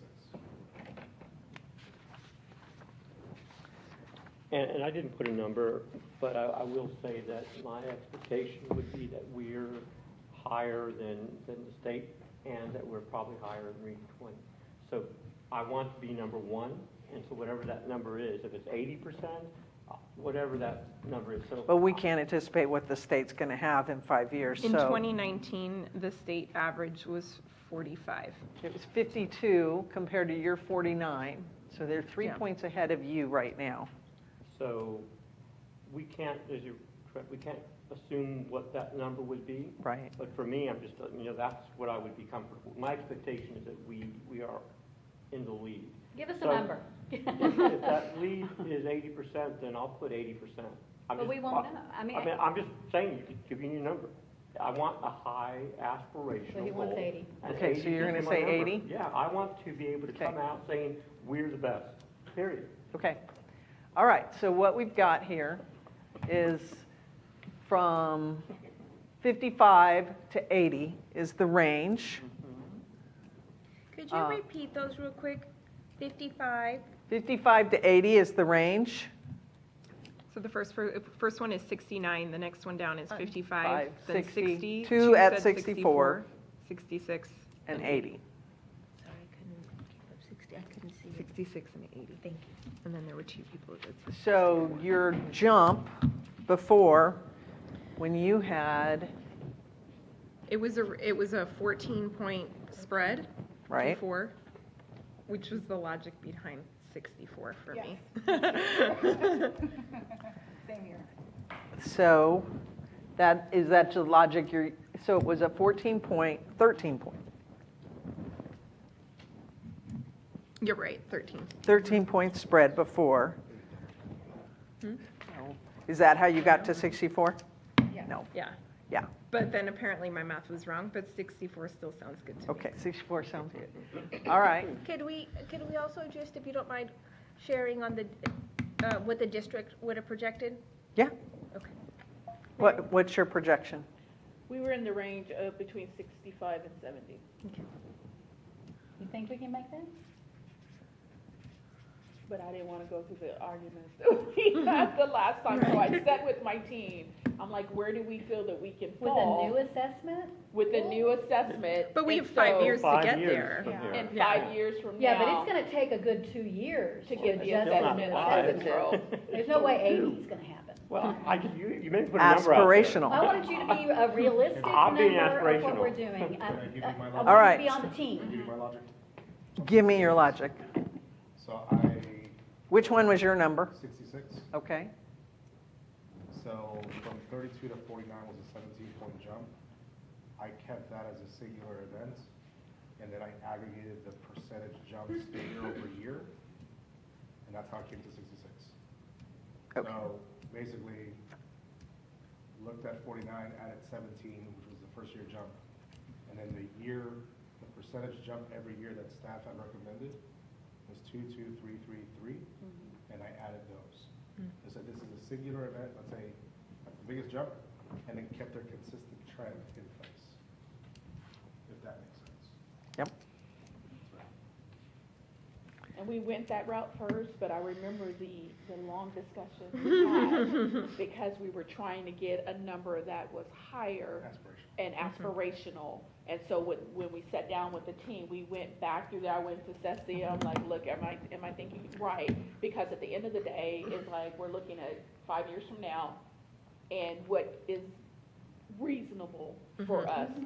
We started with your Ambitious but feasible. That's right. That's the tension we're looking for, Just right? for full transparency, I went 76, so I had 10 points to be aspirational, and then I decided not to be kind of fair and balanced as we talk about what does aspirational look like on top of our. So when the board sets the goals, what you're trying to do is, obviously, you don't want to, you have to resource them, right? You have to create the conditions for success. You don't want to set up your team to fail, but you also want to create adult behavior change, right? What we want to do is say, we're not going to do things the same old, which you've already demonstrated with your strategies that you're not doing that. So that's what those board goals do, right? So there's that tension between aspirational feasibility, right? And obviously we have this kind of unknown factor with a redesign of STAR, which is, just throws another wrench in things. But I think that what we do is we trust our district leaders to be ahead of that and to do the best. They're going to teach their TEKs. They're going to stay ahead of that. And the test, is the test. But Let me just add too, because again, I felt really forced with a number. The goal was to be aspirational. But administration 70% is aligned with my goal to be aspirational. I think everyone wants to be number one, but we can't all be 90 or 100, right? That's just not realistic. But aiming higher and ensuring that we give Dr. Ball and the administration all the support they need is sort of our job. So we need to be able to provide that, because we're going to put these numbers out there. What do you need to get there? Just like you said, you needed the curriculum specialist. It'll be a continual question every year. What do you need to get there? So I could put mine down to 70 and be quite comfortable with that. Thank you, Dr. Tuhar-Toppin, for putting that number. Hey, I'll take 70. I will take the 70. okay, so I personally would rather be able to come back and raise our goal than ever have to reduce it. well, we would never have to reduce them. So, That's the reason there's a goal. So remembering that you're setting goals, that the goals are what you will measure success for your leadership team by. So, you wouldn't come back and reduce goals. You would assess them and ask for, like, do you need additional support? Did we create the conditions for them? You would have to ask yourselves what you did, but the whole idea is that we set a goal that is 5 years that allows the district to plan. and also, since we are evaluating our superintendent on this, it can't be purely aspirational. That's not fair to her. That's not fair. But also, Suzanne, I think that, like, I don't think these are purely aspirational goals. I think 80 they're. was. 80, Well, yes, 80's yeah, off the like- table. Yeah. So, And I think 70 is. Yeah, and that's not what anybody put out there besides the district. the district, yeah. So if, like, that's, right, so a range. I could But go like, with yeah, 65. These are I could go with 55-year 65. goals, and like, we understand that we might not hit it in year one, you know, in the first cycle of it, but, yeah. And I want to say, let me couch why we said 65 to 70. It's because Amplify, we've already had it. Right. And this is a universal screener that we're familiar with. We know how to use the lessons that are connected to it in order to meet the deficiencies that our kids are showing. And so you're not going to hear me say 70 anymore tonight, 65 to 70 anymore tonight. I can tell you that up front, because we're using a new screener. Math, yeah. And we're adding a new math curriculum. And so that's going to be different. But Amplify, we know how to use the lessons. So in the discussion with the team and Ms. Johnson, it's like, okay, between this and this, we can settle on that. And let me just add this too, just because somebody mentioned about the superintendent's evaluation, I'm not going to recommend your dismissal because you didn't reach your 5-year target. If you're like at 40%, but already you're at 49%. So as long as there is rationale to the progress, we're setting goals. We're not saying you need to make this or else. At least I hope that's not what you're getting.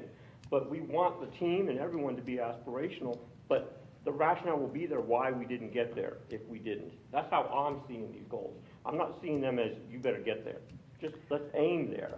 That's how Well, I'm seeing it. I think that's how this is framed. Yeah, the And that's why governance we need to framework do is feasible. that you are evaluated on the goals. Right. Now, Well, again, I'm not going to release you if that happens. I'm just, if The I'm on framework, board, I will I'm not gonna say- you're out. the framework, first of all, it's annual targets that are assessed, not, so it's annual growth.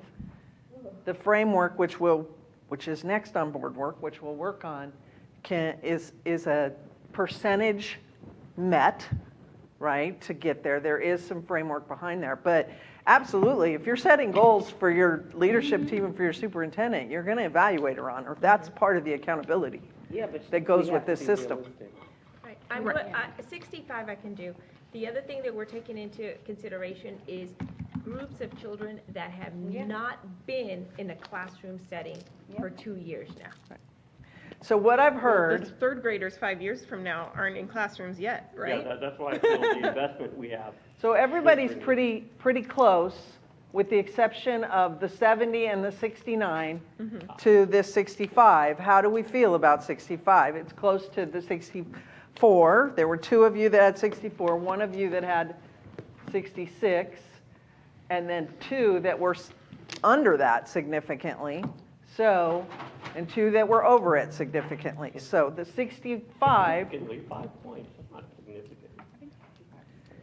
65. 15 points In- was significant. In this, Five- in this 5 range, points. it's significant if it's, you all have to agree, what is it going to be?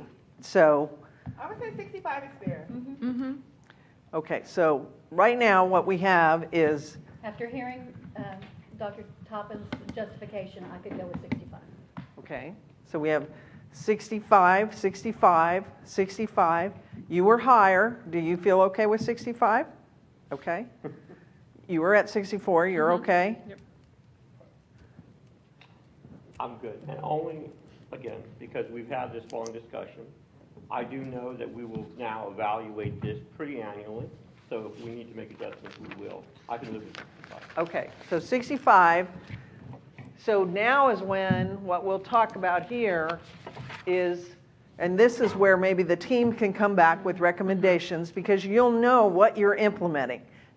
Remember, it doesn't have to go like this, right? It might kind of, I don't know, it could, you need to know what's coming out. And maybe in 23, when the star comes by, and it might take a dip, right? So we don't know. You can take it this way and extrapolate it out, but I think your team needs to have that kind of conversation. Does that make sense? Okay, so 65, All right, so let's go to, any other questions there? I have one quick question Okay. from Mary. I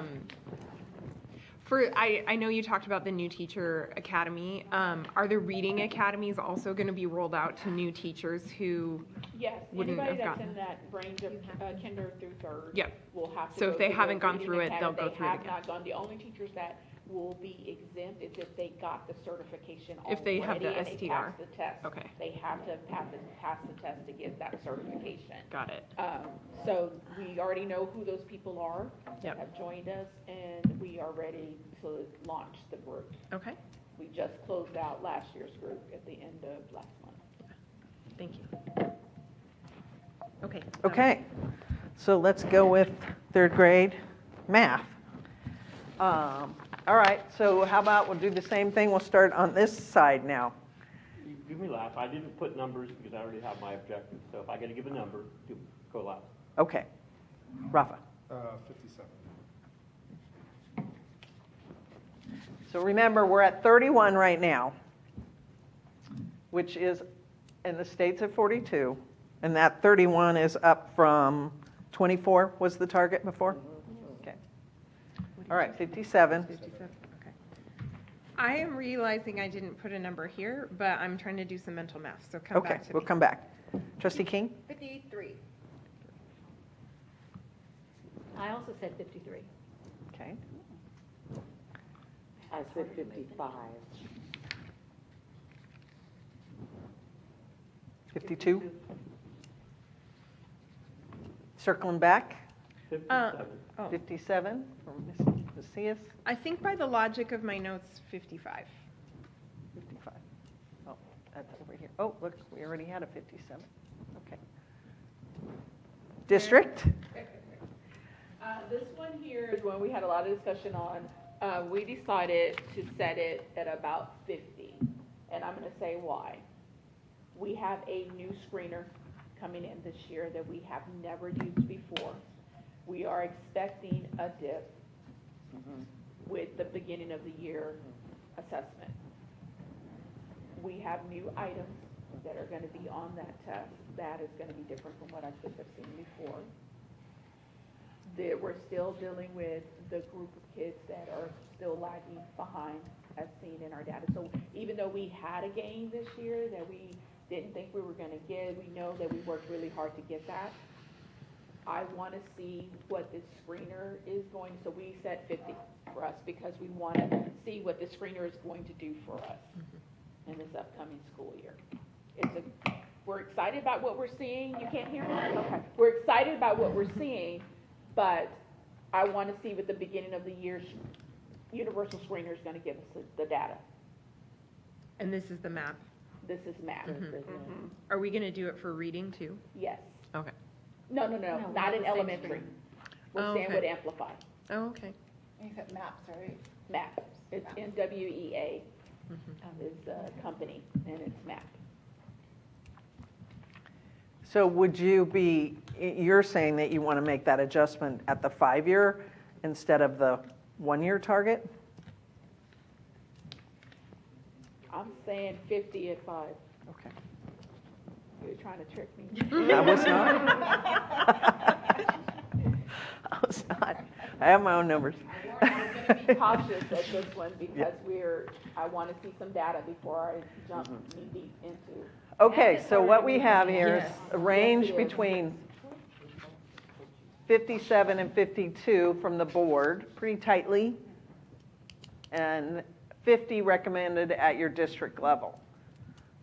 So it's a 7-point spread between district and the two of you who are at 57. So how are we feeling? What are your questions that you would have? Do you feel like 50 is a challenge as well as feasible, or do you feel like you want to go to your own numbers at this level? Where are y'all?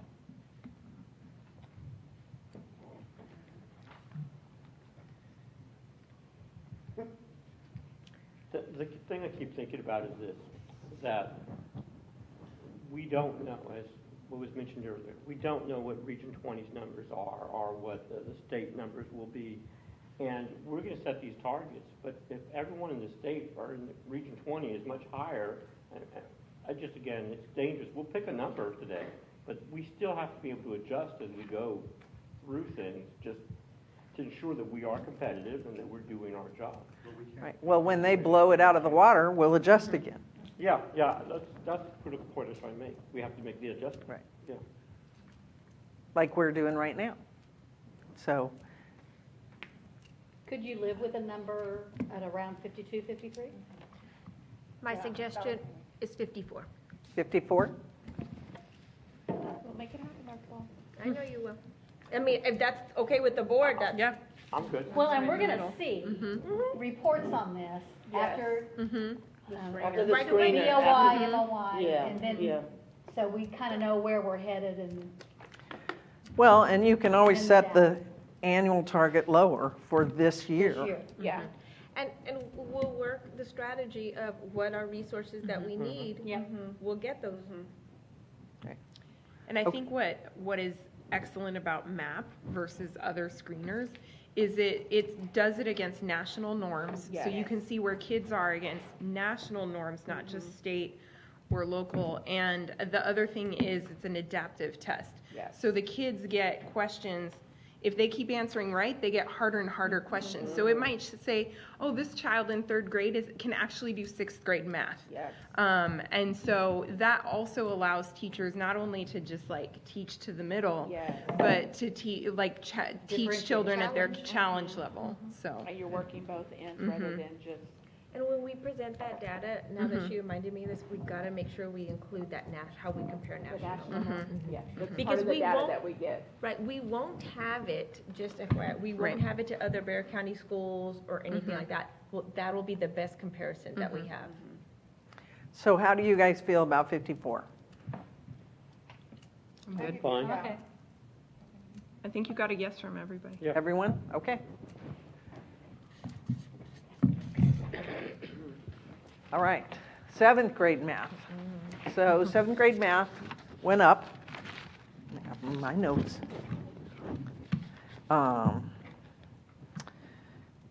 8 points above your target.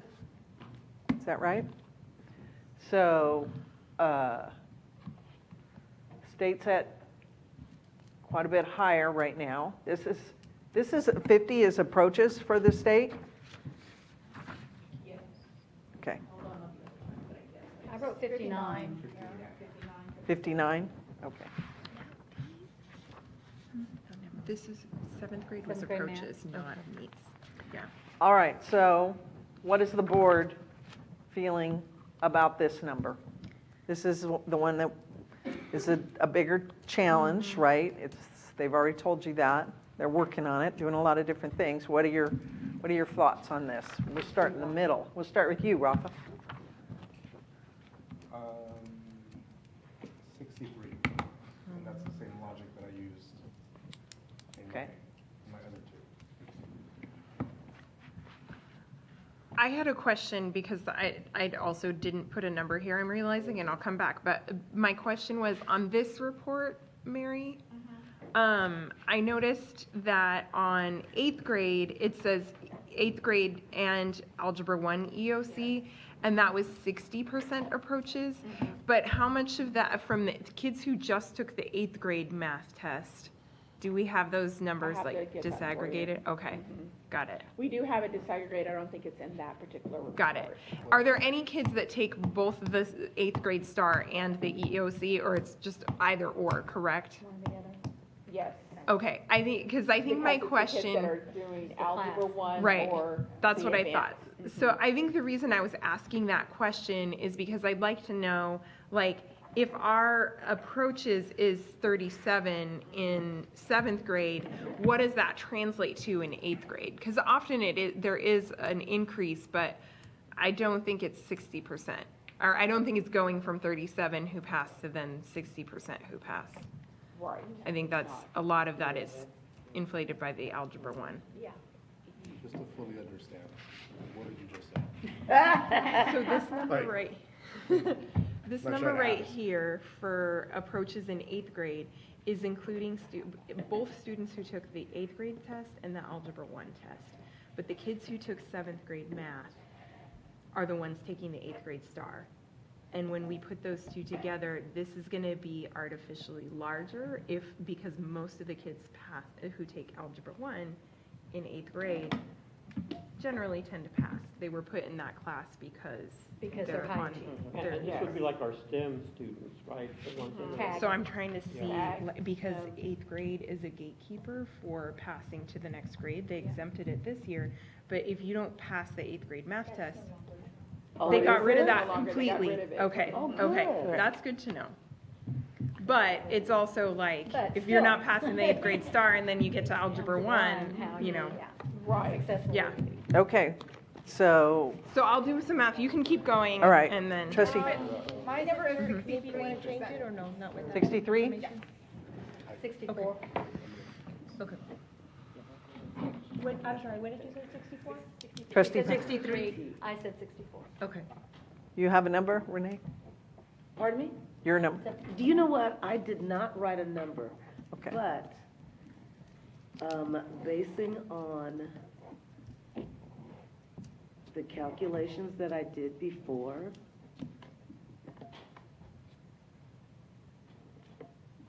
I'm gonna say like 61. 61? And just so we're clear, this is approaches, right? Approaches. Approaches only. I would like to say 75, but my logic to that is because that's exactly where we were in 2019. And it irks me to say in 2027, we're going to be at 75 again. I'd like us to be higher, but I do recognize that we do have some variances that we need to work through. So I still think 75 then would be, we need to be at least back to 2019.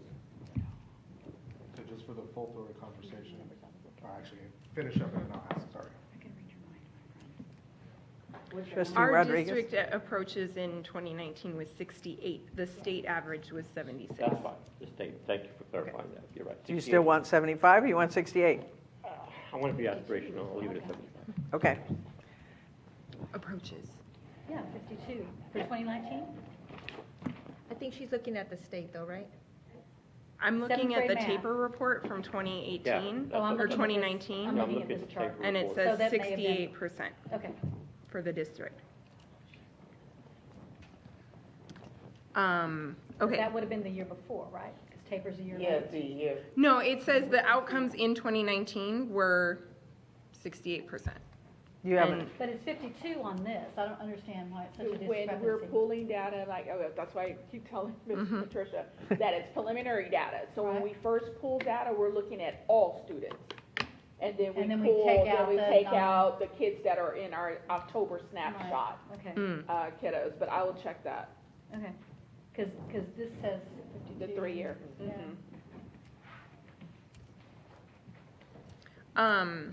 I would say 63. 63. What, do you have a number?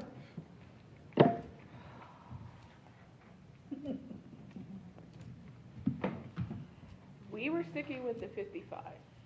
Again, I'm gonna use the same argument, MAP, new universal screener. We're going from Imagine MAP to MAP.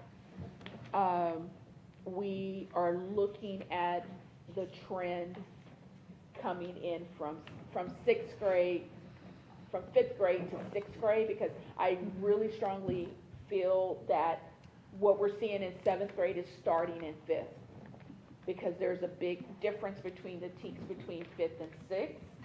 And we get behind, we get behind, Russell's like, we're getting behind somewhere foundationally It's happening. from 5th to 6th. And it's coming to a head in 7th. So the kids are losing ground with that jump from 5th to 6th, and then we can't gain the ground back before we hit 7th grade.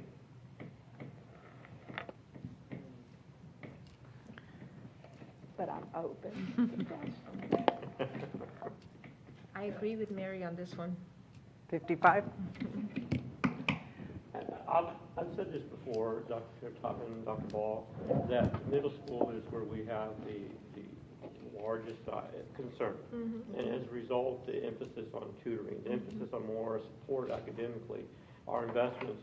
I'm expecting that you devise a plan, I mean, so that we can reach these goals. And I do feel middle school maybe just doesn't get all the love, I don't know, maybe it does, but things like that, I'd like to see us do.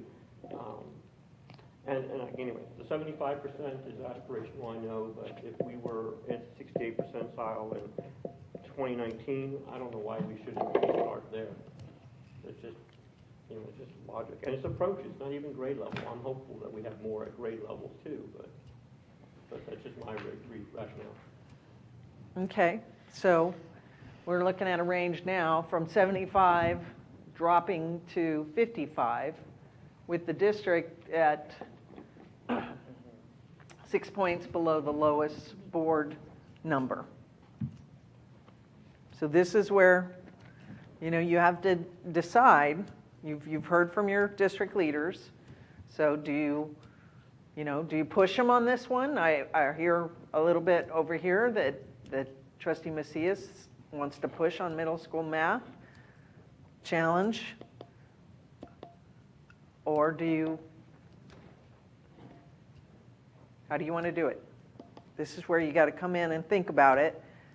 Well, this is the lowest one to begin with.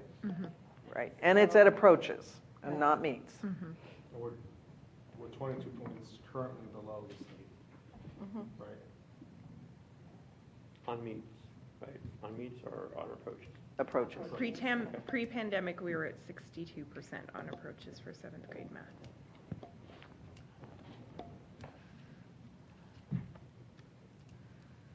And just from my understanding, why did you go up on 3rd grade math 4 points and not here? Sure. Middle school is just the population that we're struggling with right now. It's when we also lose a lot of the parent support, it's just a harder one to move the needle on. These 7th graders, though, in 2027, are first graders going into 1st grade this year? Tell me that again? Going into second. I'm just trying to figure out, They're going into second going grade. into 2nd grade. Okay. So, if we take the 3rd grade scores as an indicator that, we're starting off on a more solid footing, you might argue that by the time that we have until they get to 7th grade to, continue to make those gains. I get it. I taught middle school, and 7th graders are hard. They are. Yeah, it is. And they're going through a lot, and I think we've shown a track record of doing better, and I get it. I get it's scary to put a bold goal out there, but I also have worked with this assessment, and it's really useful. I don't know what Imagine Math was like, but yeah, I mean it'll break it down in pretty granular The lower level. annual These target. are the areas that the kids need to work on. And I'm hopeful that it would give teachers who use it a much better understanding of how to address the needs that kids have. And I appreciate that, but then I guess in my mind, I'm thinking, when I look at the vacancies that we still have, it's in middle school. The teachers that leave us, it's in middle school. Would 58 be a good compromise? How does the board feel? 58? Sounds good. I mean, I'm hoping that it's gonna be like this year, that we're here again in Yeah, a next year year. talking about it and oh, we did that with flying colors, but. Do we have a lot of new teachers at middle school in math? Yes. So they're brand new. Oh, wow. And it's a new assessment, and there'll be need to be a lot of training and hand-holding on what do I do with the data from this assessment. Middle school, and I don't want anybody, because I taught middle school, and I get it, but I came from elementary with a different mindset. But at middle school, doing small groups is not a common occurrence. And that's what's gonna have to change. Yes. For this to move. So we're not just looking at student behaviors, but we're looking at a lot of teacher behaviors that are gonna have to be, really, yeah. It's a different mindset for teachers. Now, our newer teachers, I think, will get it. Yeah. Because they haven't been doing it this way for 10 years, you know, whatever. But they don't have the experience then necessarily on, so how do I go back and reteach? How do I go back and reassess? How do I do this?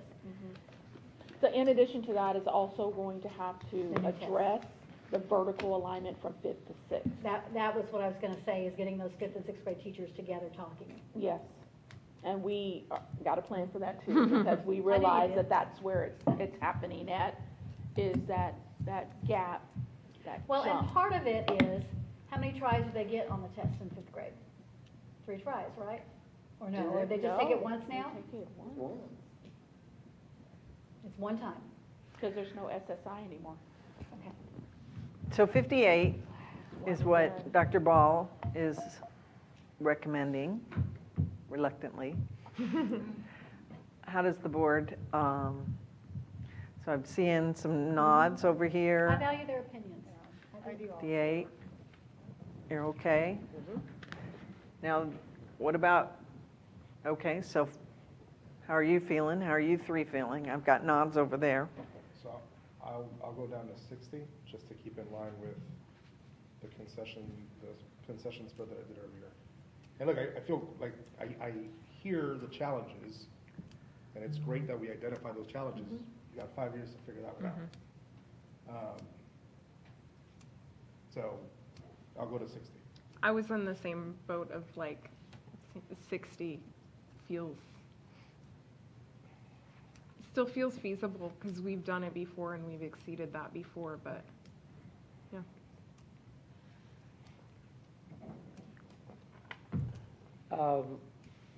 I probably would want to dive deeper with innovation in our arsenal, with Dr. Ball's receptiveness to figuring out what that issue, Dr. Hoppen just mentioned that we have a disconnect. I'm under the assumption we're going to work very hard to find out what those issues are, and that if we have to take student-teacher ratios down in middle school math, like we've discussed before, that we do something innovative like that to really hone in on this threat. It's a threat. I mean, it certainly is not making us excel. I can agree with that number now. I'll go down to 60, but there's going to be some expectations of a plan, because obviously this is an area that is of concern. I don't want to say we're going to, you know what I mean, Dr. Ball. So this area has been problematic for some years. Okay, so we have 3 board members who are feeling like 60 is what they want, and 4 that are okay with 58. So, Do we compromise at 59? do you compromise at 59? The state right now is 59. 59 is the compromise on the table? Are we okay with that? I'll need to see Yes. 59? No? You know what, Patricia? I'm going to come, 60. 60? We're going to work, really, we're going to get to that 60. Okay. I'll come back to the board with our plan and with resources that we need. Yep, 60. Okay. All right, and that is something that's really important, right? So We're gonna your resource it. superintendent just said she's going to come back with resource needs to create the conditions for this success, and that's your job. So for you guys, that's just important. All right, so we're at 60 here. I gave you a big worksheet. All right, so now CCMR. So CC, I want to give you the floor, first of all, to just talk about the numbers, and, oh, Mary's so happy to get rid of it. And thank you, Mary, for your work on that.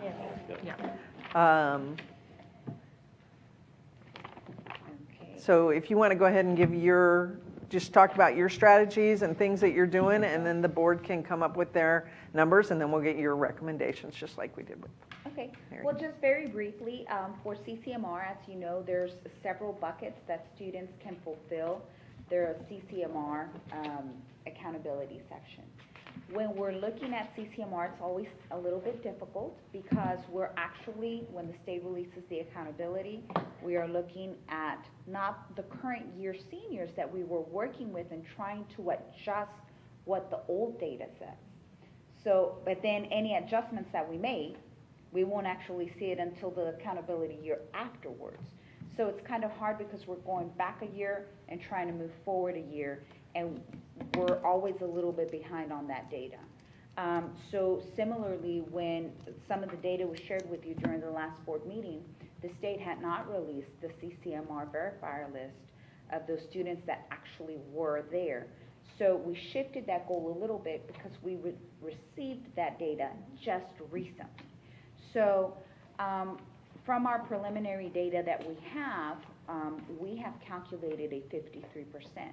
Knowing that the state looks at the CCMR data based on the number of graduates, whereas the federal CCMR accountability looks at the number of total seniors. And we don't have the final graduate list from the state anyway until August 31st, which is why we don't actually review that data until the paper comes out. So we're looking at a lot of moving targets when we're looking at CCMR. But one thing we do know is that there are 2 buckets that we can truly affect, because the rest of them, I know the state says, well, you've got a total of 9 buckets. Yeah, but truly, there's only 2 we can really change. Once we change those 2, it automatically meets one of the others, right? And that's TSI and our industry-based certifications. So those are the 2 that we can track, and thinking about changing our, okay. Okay. So I just leave it there? Okay. So then looking at that, I lost my train of thought. So we're looking at TSI and IBC, which are 2 that we can look at. When we looked at our goal progress measure for this year, we were tracking TSI. We're, of course, individually tracking our IBCs. We know that the state, moving forward, keeps saying they're about to release. We haven't got it yet, but the new list of IBCs that we can start monitoring. And we have made some changes in this coming school year to look at being able to increase the number of students who meet the TSI criteria. And so right now, if you look at the gains that we made for this school year, our original goal for 2022 was 52. We have calculated it at 53%. So we are not behind, we're on target. Considering that we're on target, I'm not sure if you would want to change that goal, especially because we still don't know what the outcomes of this year will be, because we won't see those till next year. So given that, but the 2026 and 27, we're showing the same value, does it make sense to increase it to, in the 2027 bucket by the same interval of 4 points? If we're going to increase it, my recommendation would be 2 points until we see what came out of this year. I'll tell you there was some learnings for us even in this year. And let me give you an example. When we were meeting with all of the principals, we're taking a look at the current seniors, right? Because that's what, but one of the places that I think is an opportunity for growth also is how many of the 11 Rs or so the students that were base repeaters, how many of them shifted to seniors that maybe we weren't actually tracking before the snapshot date.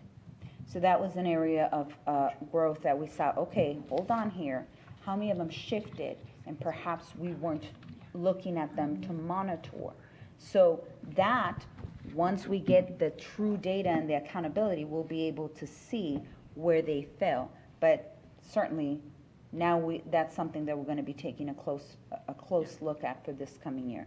So, in short, I would say that because we're on target, But there was no huge jump the way you saw in STAR because there was no huge dip to begin with that we keep where we're at. And if you want to go to 2027, my recommendation would be a 70 until we take a look at some data that's actually released by the state. But whatever it is that you set, we will absolutely set to meeting. And so from a governance perspective, I will say that this is a goal that is on target, not exceeding target, and that I would not recommend you move the goalposts. They're doing what they're supposed to be doing. They're hitting their targets. They're striving. I think, adjusting the 2027 goal makes sense because you don't want to not have growth, right? You don't want to have that even the appearance of no growth. So really, you guys can reset any of these goals, but my recommendation from a governance perspective is that, this is not a goal that's exceeded like the other 3 had. So I would hold it. Yeah, I think the only thing I was is because originally the interval was 2021 to 2026. Now we're adding an additional year because we're shifting. And the intervals between each of these goals was 4%. That was my only logic. It wasn't Right, to saying go to like, 72. I wouldn't change any of the other intervals by the logic that you shared, but since the time horizon has changed for everything else. And the other reason I also agree with you is because we did make an investment in this last month, or 2 months ago, whenever that was. I did ask the board, so there is that resource investment that was added. So I would say. We added a position, Yes. you're saying. So I didn't hear, what would he say? right now, we have a recommendation for 72, a district recommendation at 70, at just changing the 2027 number, the 5-year number. Does anybody else have a different recommendation? I have 73. 73?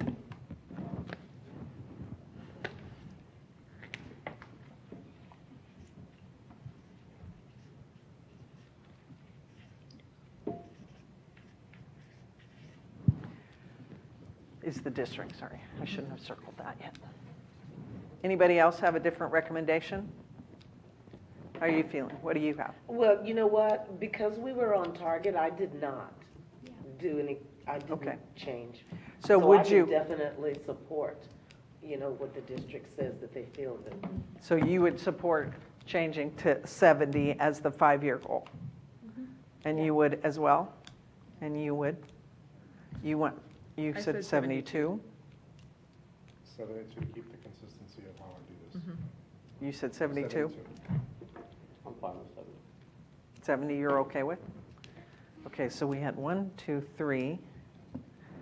You said 73, right?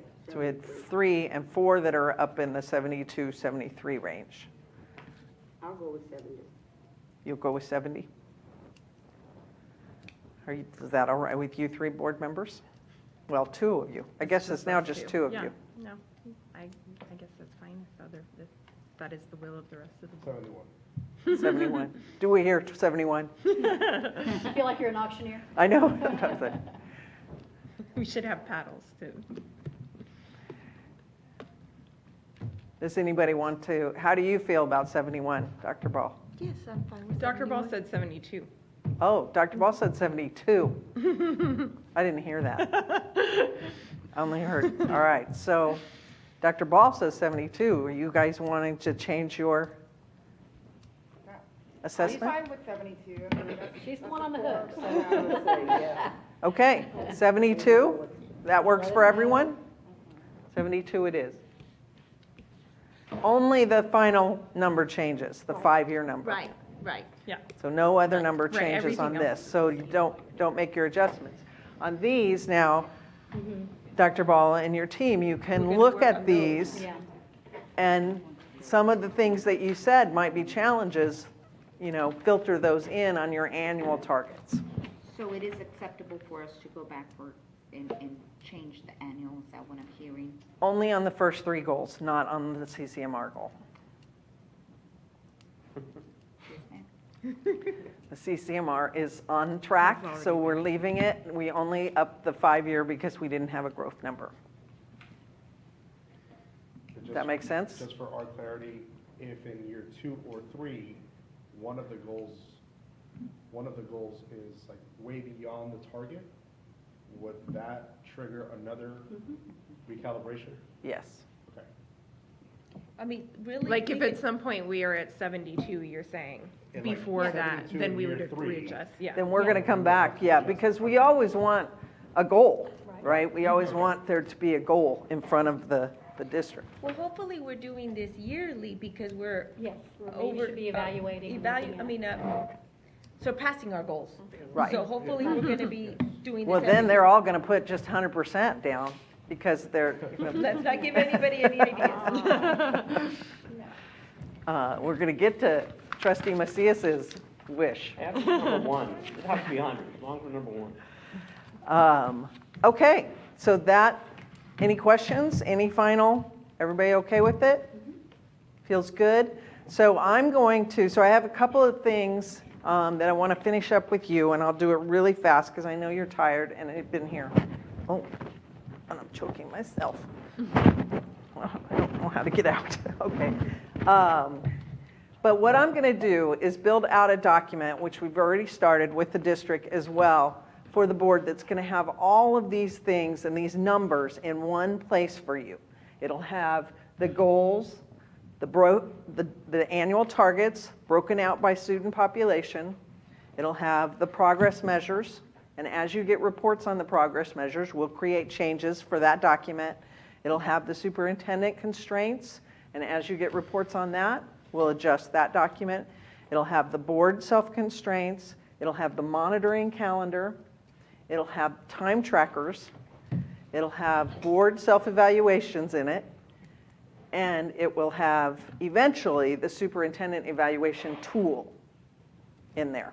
So that is going to be kind of your comprehensive framework. It'll also have your committee structures in there. So I want to make sure we did the committee work. So, and I know you've had some conversations with your board president. So this is what the final, and I have worksheets for you, or I have sheets for you guys, if you want to pass that around for me. So you guys, we have 3 committees: internal, audit, planning. Is this good? Yes. I'm not surprising anyone? Not me. So you will no longer have, You're surprising me. on the committee, you didn't want to be on that These were committee? the committees that we talked about in the last training, and you would raise your hand to be on this committee. But if you don't, you can let me know later. Really been bored. There were like more than one, so you might be on more than one. I don't recall. Let me see. I think you're also. You also raised your hand for the legislative committee as Now well. that I do. Yeah.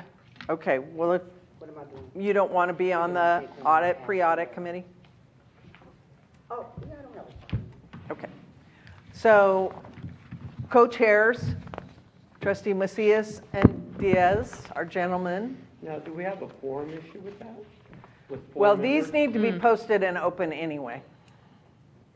So we post they're them all. board work. So just, Betty, so we're gonna post all of these, and the committee The chair will chairs give will you those create- dates yeah. to post. Yeah, so what the committee chairs will do is build out your meeting cadence to get to that deliverable by that date. What's that going to look like? And then if you have benchmarks assigned to those meetings, like this is what we want to accomplish here, then we'll know, and that'll build the structure. And so then everybody's very familiar, and then there'll be a posting. And you can have as many or as few meetings as you feel are necessary to get to that. And if those chairs could just tell Betty sooner rather than later so she can reserve this room for them. I'm going to send a worksheet that has the structure for you if you need it, and then we can submit those to Betty. That'll have the meeting dates and the benchmarks, and it'll just be a really short agenda, obviously. It's a committee meeting, and it can be vague. And it's open to the public, right? It can be open to the public, or it has to be televised. Okay, so it should be televised? Well, I mean, it has to be open. Somehow the public has to be able to view it. Okay, I'm just trying to make a Yeah. way, just to think Right. I Would they have to be, do they have to be live streamed or No. recorded? They can And be they can be, I think they can be, I'm going to make sure, but I Yeah. think they can be recorded and then posted. Okay. Okay, just let us know so we can make Yeah. that arrangement. Okay. Well, either way. And naturally, we'll be doing some fact-finding, the committee, determine if internal audit committees are, how they're done, basically. It's not a typical committee, it's one of the board, but I think it's never been more than 3. I'm not against 4, but I want to make sure we're doing it correctly. So Mr. Diaz and I will talk to the committee, and we'll start to evaluate existing internal audit functions on boards, like SAISD and Alamo colleges, and all that have that, to see how that's conducted, and we may come up with some additional recommendations.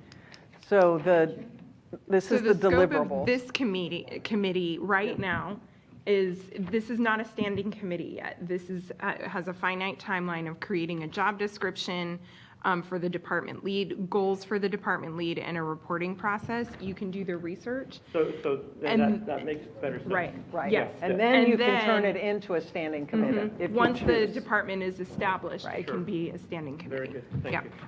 Okay, so then the Innovation Committee, we have Trustee King, who is chairing that. And these are the members that said they wanted to be a part of that. Did we get that right? Yes. I only have one N in my name, just so you know. You what? I only have one N in my name. Oh, I'm sorry. That's my bad. I didn't Sorry, catch that, I'm apologize. sorry. I'll fix that on this. No worries. And so you can see your deliverable and your due date. This one has a little longer due date, but this has a, Yeah, and to be clear, especially I think for Ms. Davis, like, this isn't intended to overstep the work that you're already doing. It's so that we gain a deeper understanding of that and can make recommendations and decisions in line with that. And so I think something that Patricia and I talked about was like, how do we find innovation that is working well in our surrounding area? Arrange school visits or things like that so that board members can go see those. And so I think we'll work really closely with you on this and may need your help, and Ms. King will get in touch to do that. But yeah, and this one has a longer time horizon of a year to give plenty of time to do some of that like really in-depth work. I think that, and I will just, on a aside, the fact that you guys have an innovation committee, which you'll like this, is I've not seen it anywhere else, any other board choose to focus in on this. I think it's critical. I think it's important for a board to understand what innovation looks like so that they can understand the work that you're trying to do and the alignment and create this synergy around that we got to have change to get to these big goals, right? And change is going to look in different ways. And so to have a board and your community built into this and actually doing committee work is very exciting, I think. And I think too that like we can learn some of the hard lessons that other districts have learned and avoid them. Hopefully, we can make our own mistakes, I guess, but like, try to not fall into those pitfalls that people who maybe rushed into it or, so I think there's a lot to be learned, and I'm super excited about this committee. Is there a certain number of meetings we have to have, or? No, you can decide. I mean, I think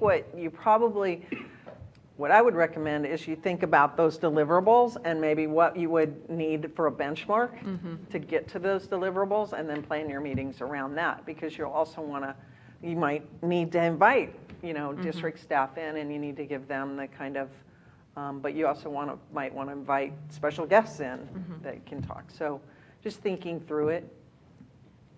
And then the last committee is the legislative, which also has a shorter timeline because the legislature is coming up, right? And that is Trustee Pashal is going to lead that, and Trustee Eaton and Trustee Diaz are part of that committee.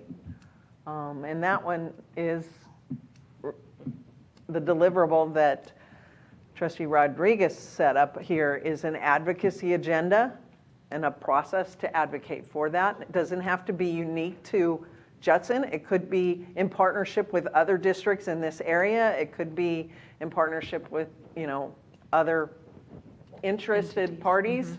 So it's just something that you would explore with your, in your community and set that. And I think the idea being that then we as individual trustees can speak with one voice when we are speaking to community members, when we're speaking to legislators and trying to advocate for things that are going to be good for the district.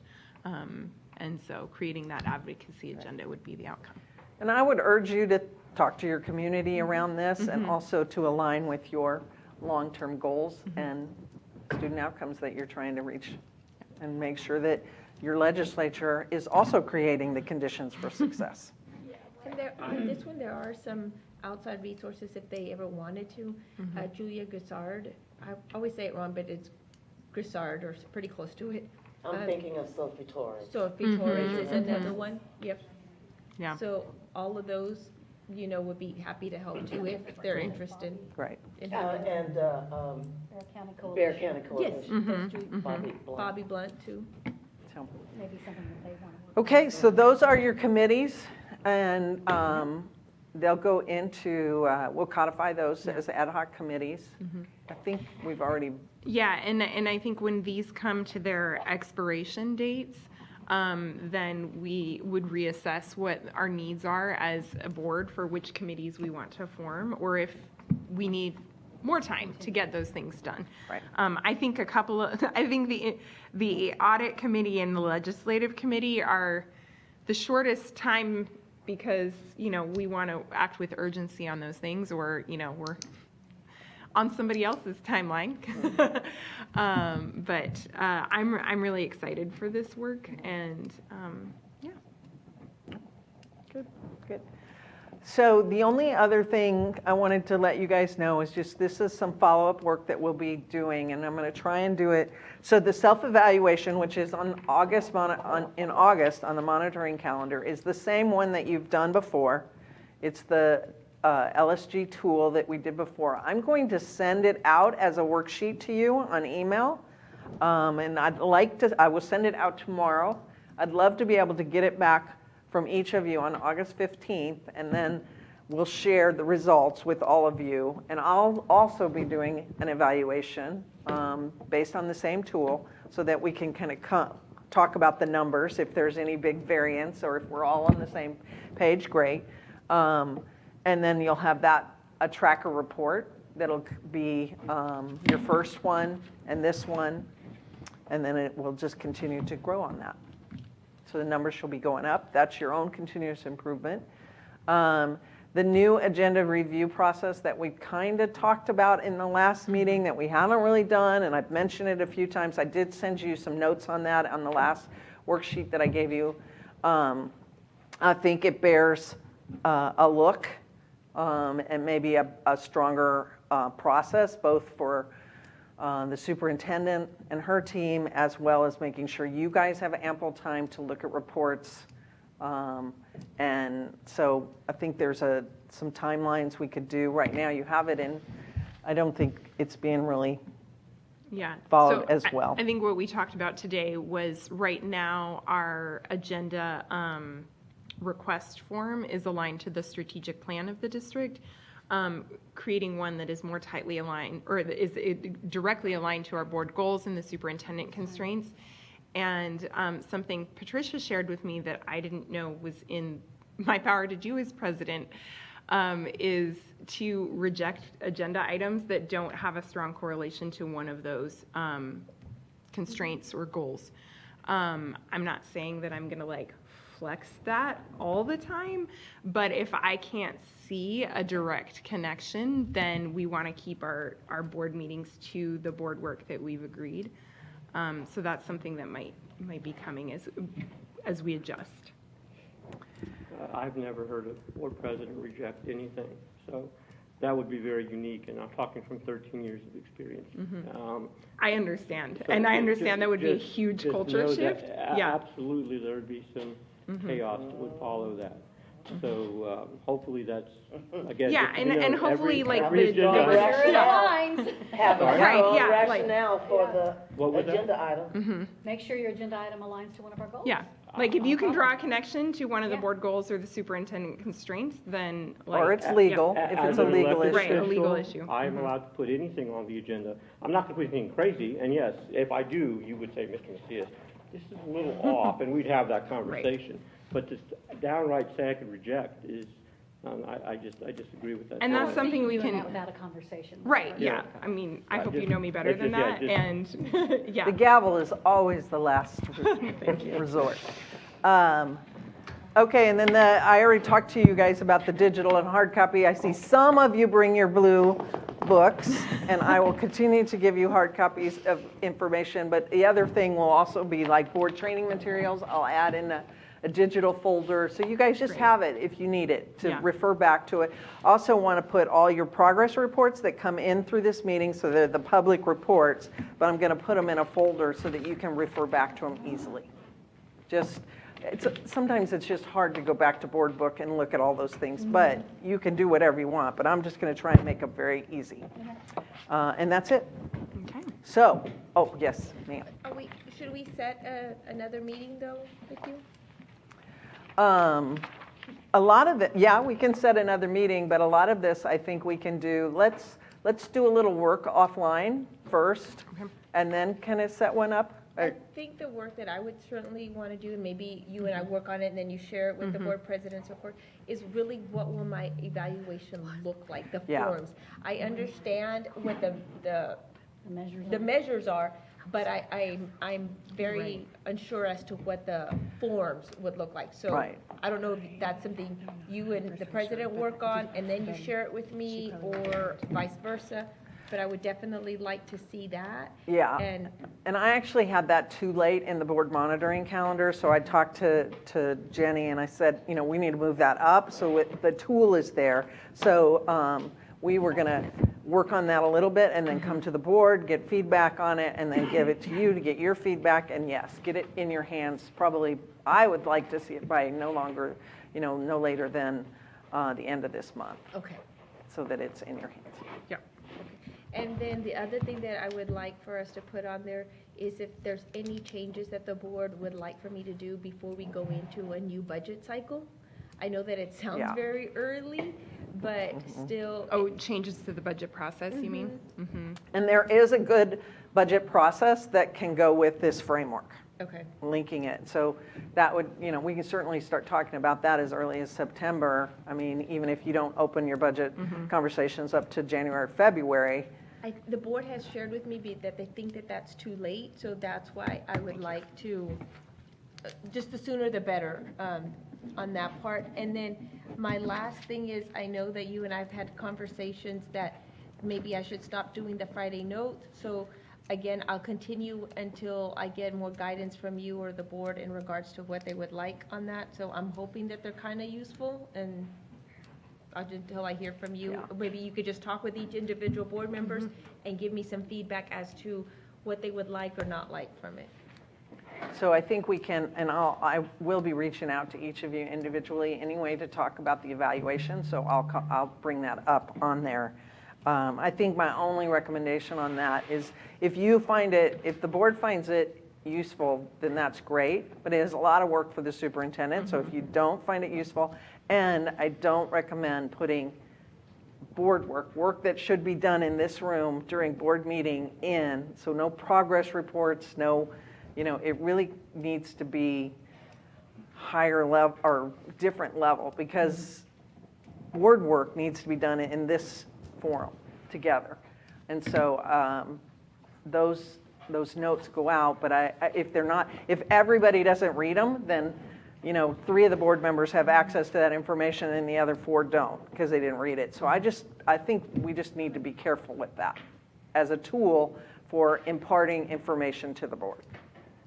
Unless it's high level, like, hey, this is what's going on in the district. We're having, athletic events coming up, and we have Sometimes it is that.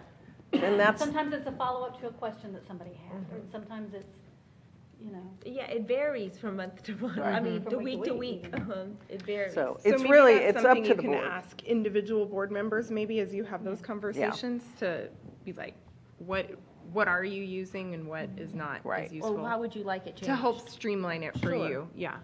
Really, it's just to reduce the load that you're carrying on that, so you can focus on the other things. I'm due a conversation with each of you anyway, so that's just my pleasure. I get to visit with y'all. So I will bring that up, and I'll get back to you. Okay, so, sorry, I have another question. To bring this back for approval, what timeline are you and the board thinking? You can probably vote on this at the next board meeting. If you have the Thursday one? targets. We have the 2027 targets, so it's Right. just a matter of making the intervals. Is that something that you feel like your team can do by next week, or Mary? something to put on September's agenda? Yeah, okay, we'll do it by we'll do it. I mean, we can move it to September, but, I mean, they do need to vote on it. Right, And that's what I want to put it in so it AE doesn't have local. to I want to happen get the AE local voted on. I want it in there. Okay, because if we delay on this, then it doesn't, we have to also put it into our board policies, and so, in the AE So local. were So you if we going can- to send me the AU local already for Thursday? I can, if I have the targets. Okay. Okay, well, yeah. I mean, I can Or do give we you the vote on board this? for AE local, but the AE exhibit, which has all the, Right, it's just that I know that Mary's presenting this Yeah. week with teachers. I can't leave her out of the process, all but right. I. Well, let's at least vote on AE local, which is the 5-year goal, Which we already have, right? which we already It's have. just So you putting don't have to that- do anything. Right, So you don't have to do the intervals. And I've already done the document, so you'll But- just have to clear it with TASB. right, but I don't think Betty has that wording yet, so we'll just add No, it. I have it. Oh, for the Right. meeting, yeah. For the Okay. agenda language. But just to clarify, you don't want that to be on consent, right? Or you do want that to be on consent? It could be on consent. Is the board okay with it being on consent? Yeah, I mean, we've discussed it at Okay, length just here, so checking. I'm We good all with just that. Yeah. agreed on it, so. So Betty, I'm not sure if you heard that. If it's on consent, we don't present it to the community. I thought that was part of the spirit of this framework. Well, this was a public meeting, too. Okay. I mean, this has been. We can put it as a discussion item and just Mm-hmm. so we can present it with, so the community can see all of the goals. Good. Well, the only reason why I'm asking is because I thought the spirit of this was to let community know, Okay. these are the goals. Theoretically, yes, today we didn't come down to it, but we went through a whole process. So that's the only reason why I'm asking. Okay. Well, let's make it a discussion item then. Discussion item. Discussion and action item? Yes, you'll have to have an action. Yeah, so discussion action, Yeah, because it can be discussion and we don't vote. So it would be there in 6. So it'd yeah, be discussion and action. action, we'll vote on it. Right. Good point. Okay. All right, Are we ready anything to else? adjourn? Any other final questions? Cece, thank you for your help as well. And good work, board. All right. There being no further business, this meeting is adjourned at 9 o'clock exactly.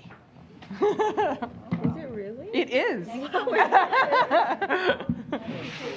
All of your work. Thank you, thank you, thank you. I have to run Nathaniel's home by Thank you. himself, No so. worries, thank you.